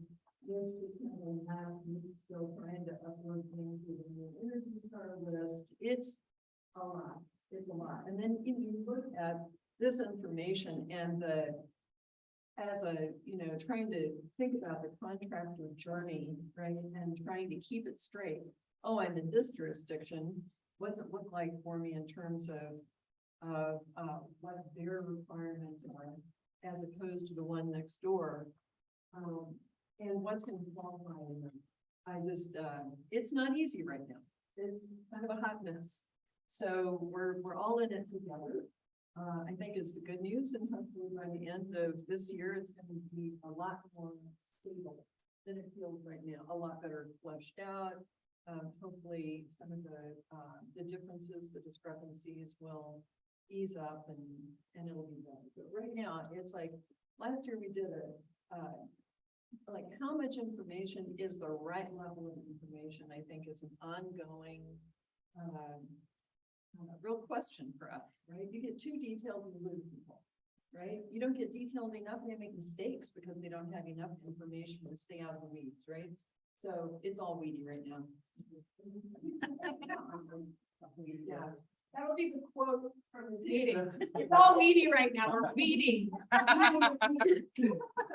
I'll also say the group that contributed to that sheet tried really hard to make it accurate and current. It's a snapshot. So if you're working on those programs, I would encourage everybody to go to the program website. Use that as the ultimate resource. It was very helpful, I think, for that Belco QI group to put it all in one place and look through it line by line. We hope that's helpful for you all as well, but use the program resources as your Bible, so to speak. Is there a broader communication strategy around this? I love that you guys put this together. We get to find out about it by meeting today. What about the rest of Colorado? I sent it out to my list of distributors and manufacturers, and also talked about it at the community contractor training in the way that I think about it, right? Like actually getting into the details of heat pumps. And we talked about it there, and I sent it out, but it's a working copy, right? So whatever we're doing now is likely to continue to change, and it's always that, like, how much is too much? Are metrics changing? Are numbers changing for different groups on that list? I think it's likely that they will change by the end of the year.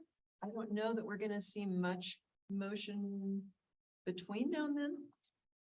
Part of that feedback we got from this group last year was stability is key, right? And the more things change, the more work it causes for you all. And so I think one of the key pieces of information is the bigger, federal programs that are coming down through IRA. That may be an opportunity to align some of those programs. But for the city and county of Denver side, we're committed to being very clear with the communication. We've said 60 days at a minimum for any changes. So at least on our end, we're not going to just change things on you. We want to be as consistent as possible, moving towards aligning with everybody else and those federal dollars. I want to go back to pancaking rebates. We've done that for years. I think it started with the American Recovery and Reinvestment Act, ARA. Started, I think, in 2008, 2009, somewhere in there, when the economy was a hot mess. And that lasted a number of years. And so we saw tax credits from that. And then we saw some city level rebates, utility rebates, and so a customer could qualify for, you know, several things potentially. But at the end of the day, we still have reality, like what's available in stock right now. You're in a crisis mode, need to replace equipment. You know, I think from a contractor perspective, the idea of being in front of a customer and they're like, so what can I get back? And trying to figure out what that number is in reality as opposed to in theory, and how you keep from overcommitting. But you want to commit enough, you know, you want to be sure enough about it that customers will make the move now and not wait. So it's a pretty fine line. And I think that's going to continue, but we're all for it. We did that with, well, anyway, I think when we talk about, when we're introducing more big dollars, right? There are big dollars now available through a bunch of utilities, cities, and now with the state coming as well. One of the big questions is, how much paperwork will a contractor have to do? And is there any way for us to simplify that? And there may be, but I'll tell you that initially I doubt, right? There's just so much in here. And Xcel Energy, I'm just going to say, is kind of the outlier because I almost think of it like if we were transmission, right? Because of our relationship with Public Utilities Commission, we kind of get stuck in a gear for longer. We can't as easily change to the next one. So it's likely that we're going to continue to be kind of the dollars are good, but the standards may be different than there's some really nice alignment that's going on in other ways. So still choppy. Give us a year or two. I think it's going to get a lot better, but we'll see. Great. Go ahead, Chris. Yeah, Chris Prado, Energy Solutions, and to follow on, and I'm just curious if the state or anyone has thought about the mechanism to, as you said, pancake those incentives, stack them in a way that's simplified for the end customer, so they don't have to fill out 4 or 5 different applications. And is there thoughts around a central sort of clearinghouse to be able to manage that, so it's easy and folks can actually apply and take advantage of this?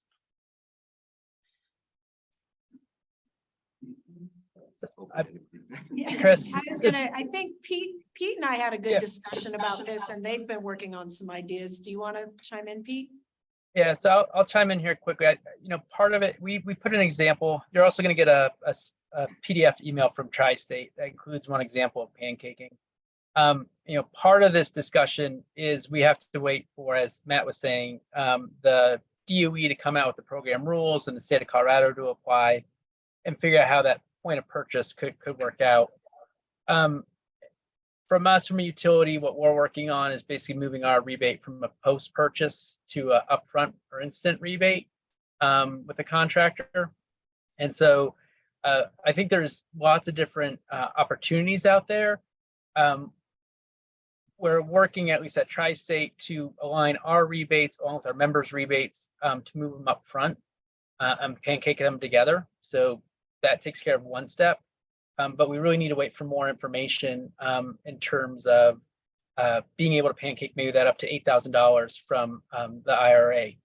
I will say one thing that we are rolling out this year with Energy Solutions is a distributor program and incentive that hopefully will help prime the pump for 2024 to get out information and as you mentioned, Chris, basically better align our offerings to make it easier for both the end use consumer, but also the contractors and distributors as well.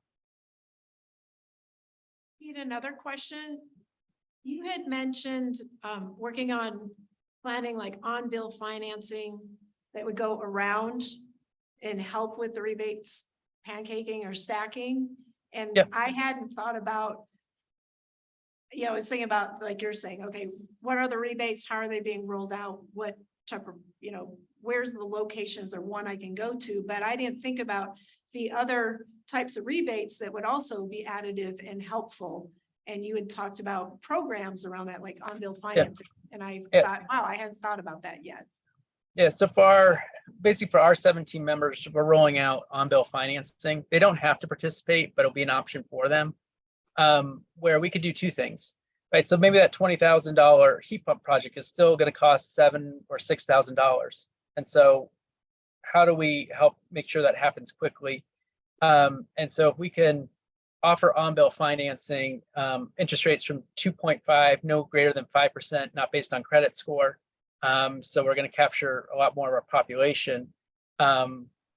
If we can set that, as we set it up, we can also bridge a lot of these tax credits or rebates.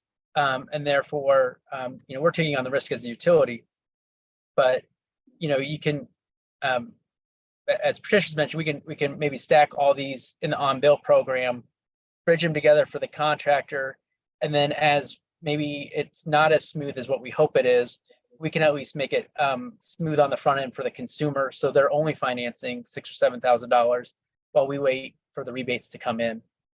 Is the idea again that from the on-bill financing, the distributor program, aligning all the rebate requirements with the other utilities. I mean, kind of what, as kind of Anna alluded to, 2023 really for us is we know something's coming at the end of 2023 or beginning of 2024. What pieces can we do now to get the channels open and ready? So when the rebate program comes out, we can hit the ground running, not just from a requirement standpoint, but being able to get that information out to contractors and distributors and have a smooth process for the consumer to take advantage of everything and actually get a heat pump installed without worrying about too much paperwork. Those are good ideas. That's the kind of idea sharing I hope that we could have each of the utilities talk about, things that they're thinking about working on, because I think that is helpful for us in the industry to have some idea of what is being worked on and how can we prep, what kind of feedback can use from us, as we wait for the guidance from DOE. I know Scott Sudruth, did you have some of those? I know that you're rebranding your Energy Works programs or Efficiency Works program. Yeah, April 1st, we have our electrification rebates launching. All of our gas rebates that we have been paying since 2014 end, where we are a non-gas utility, but we have been paying gas rebates for other reasons, for gas reductions for city goals, but those are ending April 1st. We have much more money now stacked on the heat pumps. We do have trade incentives as well. We also have a variety of things we're working on to try to make the process easier. We have cold climate forms to commission heat pumps and AC in cold climate. We just finished developing those, so you don't have to go back in warm weather. If the manufacturer lets you go in cold climate, you can do that. We have grants, $2,000 grants for every contractor in our program, up to 50% of the total cost for education or equipment. So if you're going to buy something like Measure Quick that helps you do automated commissioning for your team, that is something that we actually provide as a stipend to the service provider to help them do that. We're also providing training on things like Manual J and a variety of other things, switchover temperatures, AHRI, to try to help get through these more difficult conversations, which the HRI and matching has been a very sticky place. We're trying our best to be innovative, so always open to more ideas there. But yeah, trying to make it easy. The last thing I'll say is we're working on an online form. So when the commissioning agent is commissioning, instead of turning that paperwork in, it's already turned in. You filled it out in the actual application. So you can bypass some of the paper management. So trying little things like that, anything that adds up to make the technician's job a little easier and a little more efficient, we are all ears. So that's what I have to say today. Awesome. Any thoughts on like preparing, also other things that I think you're going to contribute when the IRA funds come in? Any other thought that you guys have been having about stacking the handling and what we're talking about? Patricia, your audio was going out as you said that, but I think I heard you ask about stacking. I mean, we're obviously hoping we can stack. We've been stacking with Excel and Energy Smart for a long time, to where we're like this chart on the screens. You guys, we're hoping to come up with some kind of simplified process that if you qualify for this, you also qualify for that.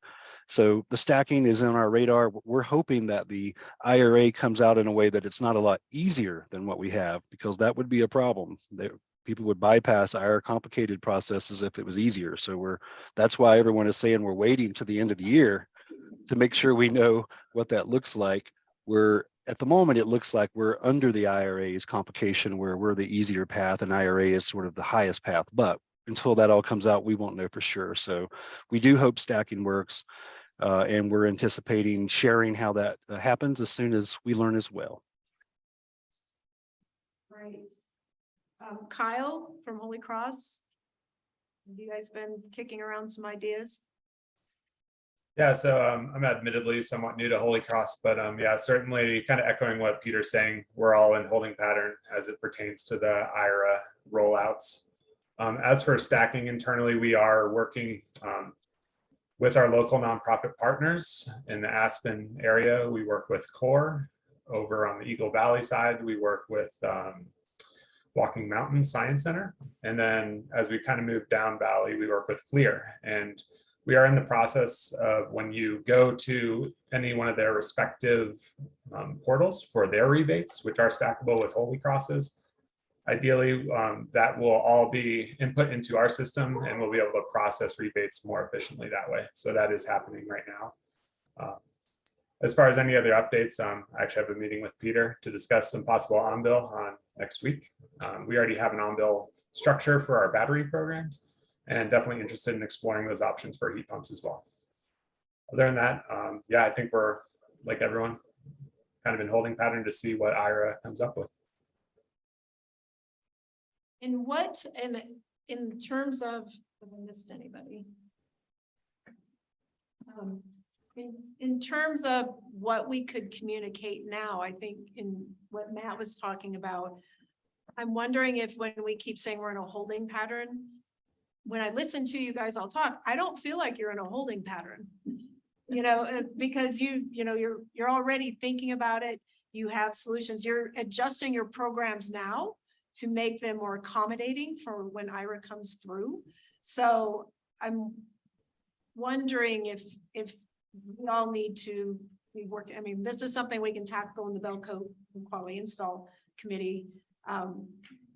Like communications that we need to maybe sending out or talking with our contractors more in the things that you are doing and that others are doing, you know, that may be helpful and give us more confidence in the field, that it's not, we don't have to wait to be able to give feedback. I think I'm going to put you on the spot, Scott. You had asked me the other day, you're like, will the program look something like this? Remember you explained what you were hoping it would look like, the rebate process? Yeah, I mean, in listening to everybody, you know, kind of as to your point, it's kind of a hot mess. And I've been in the energy efficiency business now for I think 19 years. And in all that time, I've never seen more things happening so fast, right? And more money coming at us so fast. We're getting calls from customers all the time who are confused about all the different codes and ordinances and things they're going to be required to do, and the different funding that's out there and those kinds of things. And so, you know, you have obviously the Build Back Better and you have IRA bills, and they're going to kick in all this money. And I guess my hope would be that maybe a little bit of the money that's coming out of these programs and stuff would be spent on a collaboration effort, I guess, if you will, so that like all these different groups can come together and maybe create some sort of centralized database system or some sort of massive flow chart, I guess, if you will, for folks to be able to navigate everything that's going on right now. And, you know, I think that would be beneficial for not just end users, but maybe even vendors as well, to be able to collaborate on projects too together. And maybe even that massive database would have, you know, like people would be able to go in there and say, okay, I'm in Denver or I'm in Boulder, and here's what my requirements are going to be. And here's all the different federal rebates. Here's tax deductions. Here's the tax credits. Here's the incentives from the utilities. And they'd be able to, you know, kind of look at this and see like, okay, here's all the different things that are available to me. Here's how I can stack them all together and buy this project down for as less as possible. here's some people I could maybe reach out to that are experts in the industry that can help me navigate through this process. And because honestly, like, you know, as somebody who's been in the industry for a really long time and I come to these meetings on the lag group and everything, I'm confused about it. And if I'm confused about it, I know that our end users are really confused about it too. And to your point, I know a lot of this stuff's not figured out exactly yet, right? We're still kind of waiting to hear what the decisions and the rulemakings are with a lot of it. But, you know, maybe if we're even just building it like as we're going, you know, that way, like when the stuff does come out, then you're not scrambling to try and put it together at that point. But it'd be really great. And, you know, even like the vendors here could help collaborate maybe on that too, with regards to, you know, your solutions and things like that. And it'd just be really nice to have one centralized place where folks can go to and be able to try and navigate through some of this stuff versus all these different, I just term earlier, but all these different silos where it's okay, you go here and here's this information, then you got to go over here and you got to find this information over here. And do those two things work together? Maybe, maybe not.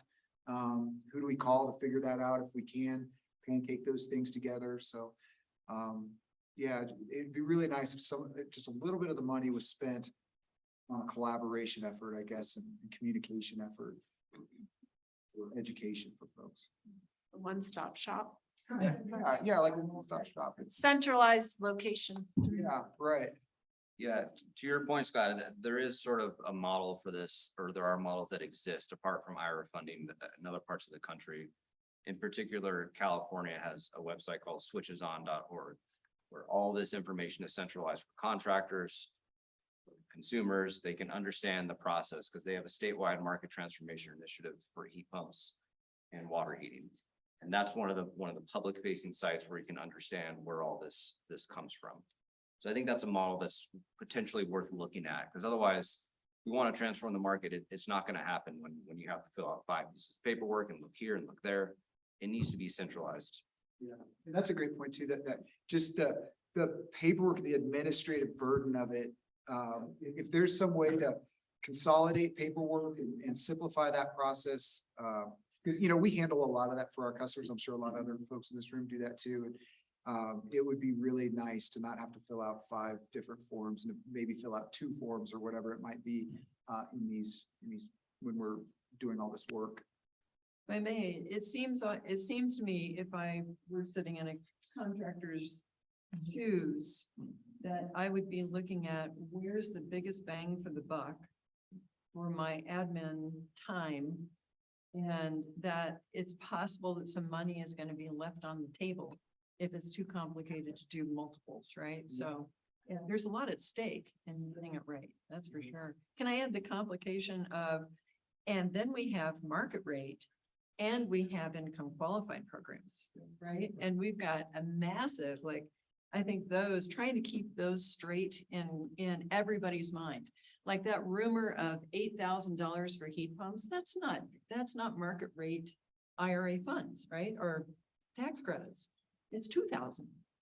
I think that's the big misunderstanding that right out there. And the other thing that we have going against us, I'm just going to throw it out there, is the rumor mill and where customers are going for legitimate information. There was a rumor last week, and I tend to pay attention to, I feel like I'm on the Titanic, right, with the tip of the iceberg, and like, oh, I don't know whether that's a one-off, like a thing, just a float, or if this is digging deep and pay attention, but I tend to approach it as, and really dig in. And one of them was, there was a pretty widespread rumor going that Xcel Energy rebates were ending on March 31st. Huh? Like, I wouldn't tell you that. Of course, we would all tell you that. And so, you know, just trying to but thinking about it in the bigger playing field now of so much information, customers are Googling, trying to find things out, contractors are doing the same thing. We've got to have a central repository that is very good, solid information where customers can go to. I think that's, I agree, super high priority. And where program administrators can go to. Mm-hmm. And you mentioned there's NEEP list, there's AHRI, there's Energy Star list, and a lot of those are lagging the equipment that's out in the market. And so even as the administrator, you have to be using some reference. So yeah, I would agree to have some aggregate resource would be great.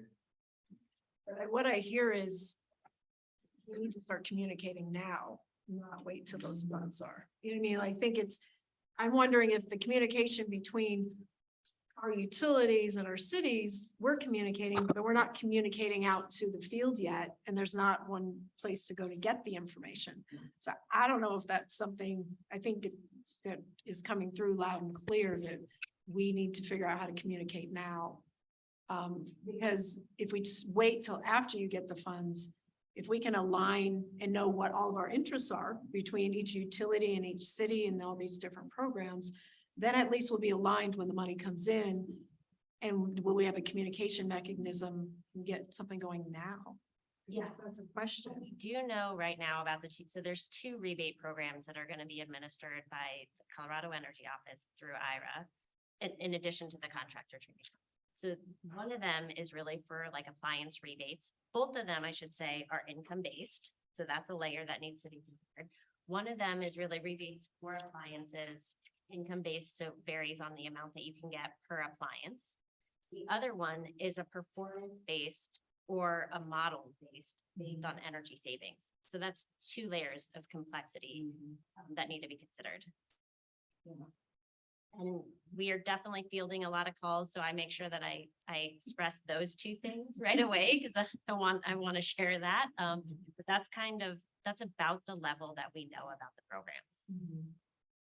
Well, there's a lot of ordinances and things like that too right now that have to be met now too, right? The customers are getting the letters on these things and stuff like that. And so they're trying to figure out now what's available to me from an incentive or grant standpoint and who do I call to get this stuff done and things like that. So, you know, even though a lot of this stuff hasn't been figured out, there's things that have to be happening now because customers are getting those letters, right, from the city and county. All the time. Yeah, I mean, we're definitely considering like a larger campaign and how do we get this information out to everybody and whether that is, through utilities, getting it to everybody's house. What are other mechanisms that we can use to do that? I think a lot of it depends on how we set up the program and kind of who we're partnering with, but I think that there's a huge component to it that is really the communication piece, because we definitely realize there's kind of a gap. People are confused.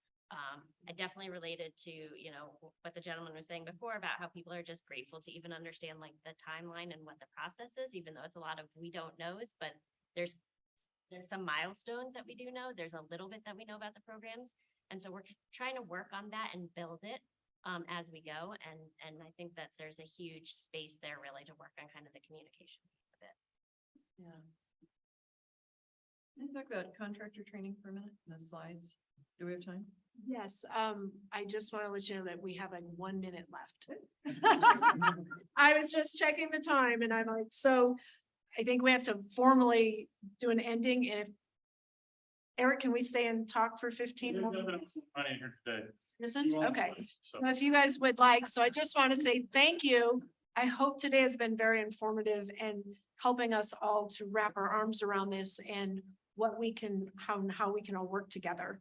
And also that you've seen that there is a lot of activity actually happening with the utilities and the cities that are working on their programs and getting things in place to get ready.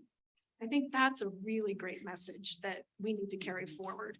And so if you need to go, totally understand. Thank you for coming. I just wanted to let everybody know that we're sending it out. And it won't all be up there this week since we have forgotten all that, but instead of waiting to get it all and to be able to go to the first library and we'll have to put there in the document. I want to say thank you to the Colorado Energy Office team for being here. We're all waiting on information. You are.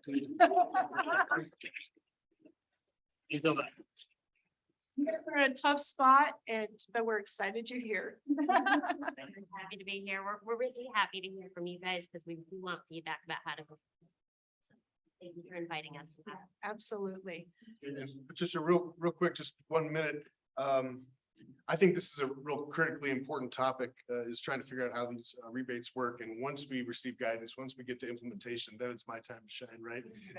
Then we're going to find out, all right, now where are the workforce challenges? And to that point, I'm very grateful to make this connection, and we'll be reaching out with some needs assessments on the workforce side. And we'll get in some feedback from you, because we do have some resources, and we want to make sure we clearly understand the challenge so that we can put those resources in the spot where they'll have the most impact. So more to come on that. Great, thank you. And also, if you would like to get your company involved with getting new hires and upskilling your employees, just drop your card on your way out, or give Deb your information and she'll circle back with you next week. And it's not hard. You just have to say, send us people. And we want to just put you in the program and get you trained. So. And also there's more burritos.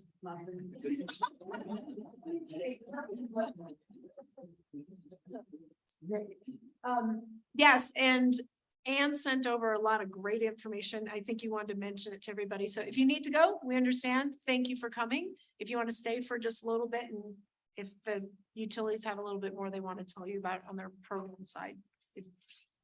I would say the attachments from Excel Energy appeared at the roundtable, Q4 roundtable, talking about adoption rates, having to do with electrification, both from a customer perspective and also from contractor perspective.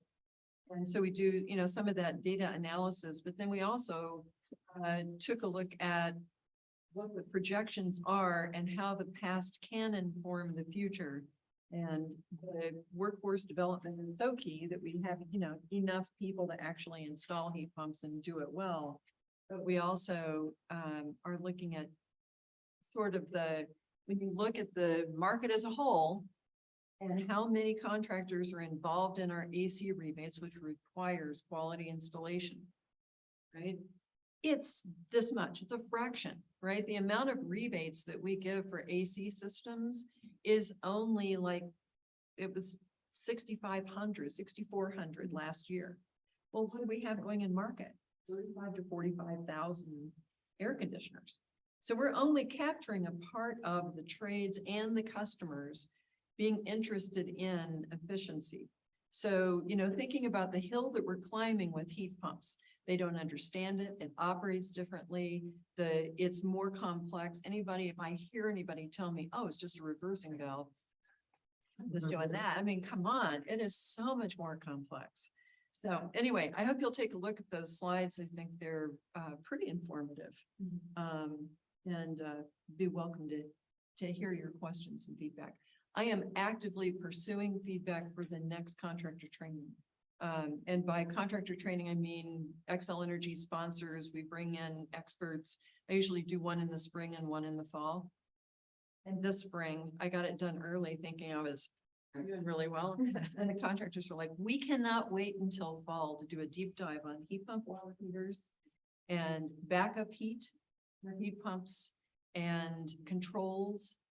And also, I think I'm going to bring in a CPA, and I'm looking for a good CPA to talk about the IRA tax credits and how they can talk to customers about it and just give some guidelines.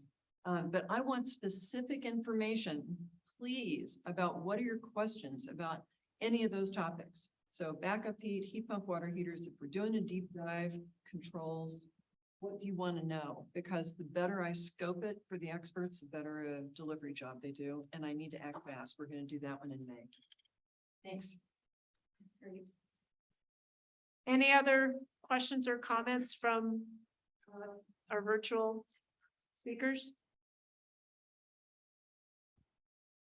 I'll just echo, sorry, Peter, you can go after me, I guess, but I'll just echo everything that's been said by Ida Mae and Chad, that, we're here, we're new, but we're listening and hearing you loud and clear. I'd also say that one thing we haven't talked very much about is equity, and all federal funds are going to have an equity element associated that we should all be thinking about. And of course, happy to share anything that we hear, but just to sort of plant that seed moving forward. And again, looking forward to working with all of you. Thanks for the time. And I know, Zach, your hand's up. This is just real quickly in terms of contractor training. This is about utilities working together. And so when we have a quality install program, we'll give an extra 150 for contractors to do an install on top of consumer rebates. And we love the partnership that with EEBC and ICAS on that training. But also, if you are on the list for Platte River Power, or the Efficiency Works program, or for AN and XL for air conditioners, or for heat pumps, or for water heaters, you can automatically enroll into our program. That way you don't have to take 2 trainings. Again, as a utility, we're trying to work with our other utility partners to remove barriers to getting on lists and to getting additional funds. So that's just a small plug on our side. That happy to talk with Patricia you later on how to get that information out. But Zach, I know you had a question, your hand raised. Awesome. Anything else? So this is Zach Swank with Boulder County.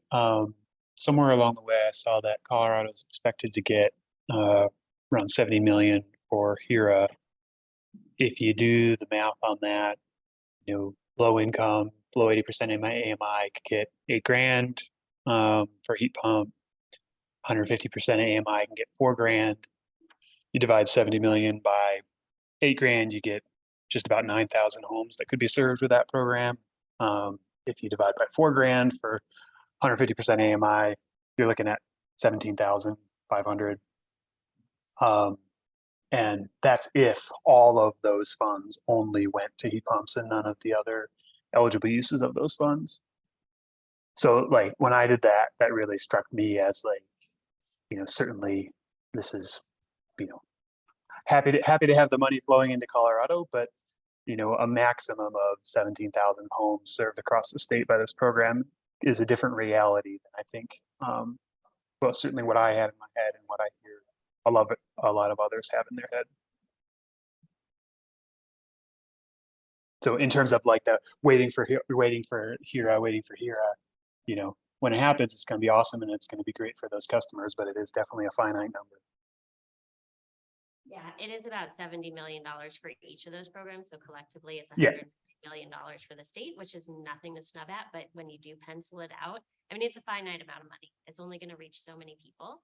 But that's how rebate programs are. And so part of that conversation, I think, is just saying there are also the tax credits. And I love that you have a CPA or that you're thinking about getting a CPA at the discussion, because we're like, there's federal tax credits. You should take advantage of them. I am not an accountant.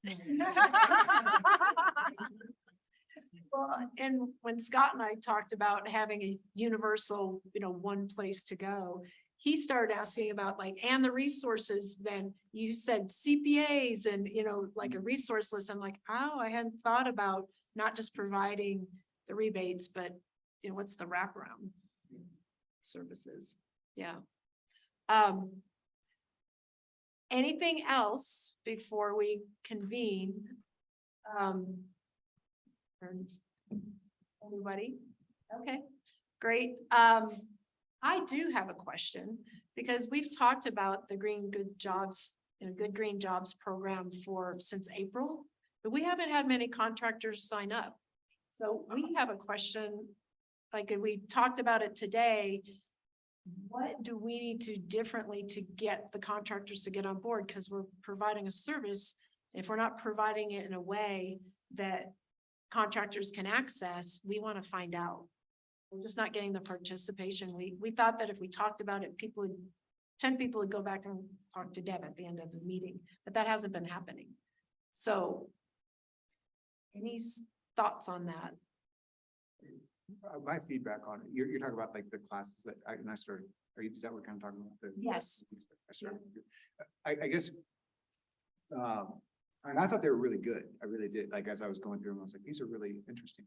But what I would say is that I think everybody is so stretched right now to try and there's so much work and so much stuff to be done that it's hard to break off and Stop and say, hey, let's talk to you. Let's get connected with your hiring person. Yeah. So we're trying to figure that out. Like how do we help carve out time to get you guys to be able to stop? And it seems like we also need to get connected to the right, because I think this is my assumption that contractors that are attending our meetings, the people here are working on the field and that type of thing. Whereas we need to probably get connected with your hiring person who is motivated to be in that conversation with us to, and whoever does the training. So is that one of the issues we're having, that we're not getting the response from our members? Right. It's not focused on the right people. So we need to say, when you leave today, give us the names of those two people. And seriously, when you go, because we want this program to be successful and we want you to have access to employees and upskilling your employees. Is this a membership benefit, or are you interested in broadening the offer? We originally wanted it to be our members, but we will broaden it if, and maybe that would bring them as members into our organization as well. It kind of goes both ways, because we're working with QMM communities in Denver that one of the people that were here has a list of people that have been working, in this industry, but they look for upskilling and not being able to afford and get connected with the right job. So it's kind of like a two-way street, the chicken or the egg type of thing. So we're really working with connecting people who are going through these programs that the city of Denver is paying for in scholarships, so that they can then come to our contractors and be fully trained and then just need on-the-job training. So the message I got from your comment and is that we need to just call there's usually, you have 10, as a member of the EEBC, you have 10 employees who have a slot they get communicated with. And so should we just reach out to your key person that manages your membership and say, who should we talk to versus that? I'm looking for feedback from you guys. That would be a better start. So is there today, could you guys give us, do you want to participate? Do you want to give us the key contacts just to reach out directly, or make an introduction? Okay, that would be great. Yeah, any other feedback? I'm just wondering if it may come down to, it requires being anticipatory, right? So if you've got 10 employees, so a smaller contractor, well, we've got our 10 guys, we're full. And then, we lost one guy. Now we need to backfill it now. But, when we're talking about having somebody in a pipeline, you're thinking this could be a year out or however many months out before that person becomes available for hire. And I'm wondering if at least for smaller contractors, they just don't think that way, because I'm full right now. I'm good, and so maybe what they need to do is kind of get in queue and, they will have needs in the future, and whether that timing is perfect or not is almost irrelevant, but at some point they're going to need somebody. Might as well get in line now and just make sure you know that they'll be coming out that point. And then what about the upskilling opportunity, or like getting certified in BPI or the building science principles and those types of things? 608 certification. That doesn't apply to lighting, I know that, but any other comments on like BPI training your employees, if you had that available? Yeah, I think it's a good idea. I sent mine, I did get several of my crew BPI trained through AeroSeal. They've got a guy that's kind of part of that as well, but I didn't even realize that existed, that I could have done that and probably done it for free. So. Well, that's what we realized, that we were talking about the certification or the heat pump training, but I started looking at it. We had a meeting. I was like, hey, BPI, like there's trainings within that apply to not just heat pumps, and that, are a lot of our contractors using auditors and that type of thing. So I kind of mirrored on the employee side. I had an interest when it first came out. I've been, but small company. So, my needs are not like, constant. It's usually like, I lose somebody and I've got to get, going right away, and having somebody in the pipeline versus having somebody right now is extremely important. So would you need to hear from us on a regular basis to keep that top of mind, that when that open? Yeah, and I'm gonna drop my card with Deb too. Yeah, absolutely. No, I'm interested in that, just kind of doing, it just needs to be a little bit easier is I think that's been my thing, is it just didn't feel like it was kind of fitting my small company right at this point. Okay, that's great feedback. One thing too, I wanted to mention, I know when they get into Santa Fe College, there's like 40 hours worth of training. They have up to a year to complete it. So if you have someone who wants to upskill, it's not like you have to take them out of the workforce all of a sudden for instant 40 hours. It can be done, with timing. So there's this flexibility with that program that sometimes, it's not so daunting. Is there any money in the pocket for completing it? We are talking about that right now. Actually, a lot of the other nonprofits are doing that are part of this workforce, grant.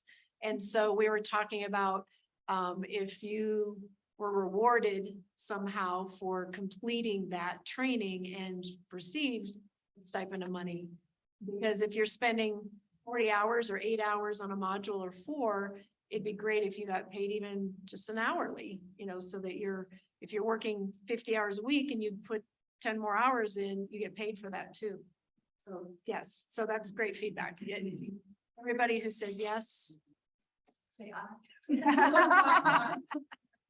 Yeah, so, all right, well, thank you. That's helpful.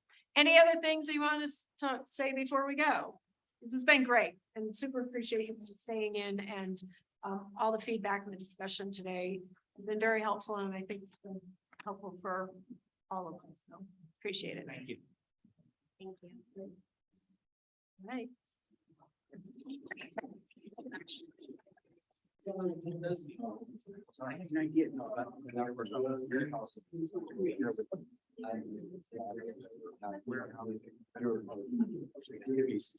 Yeah, yeah.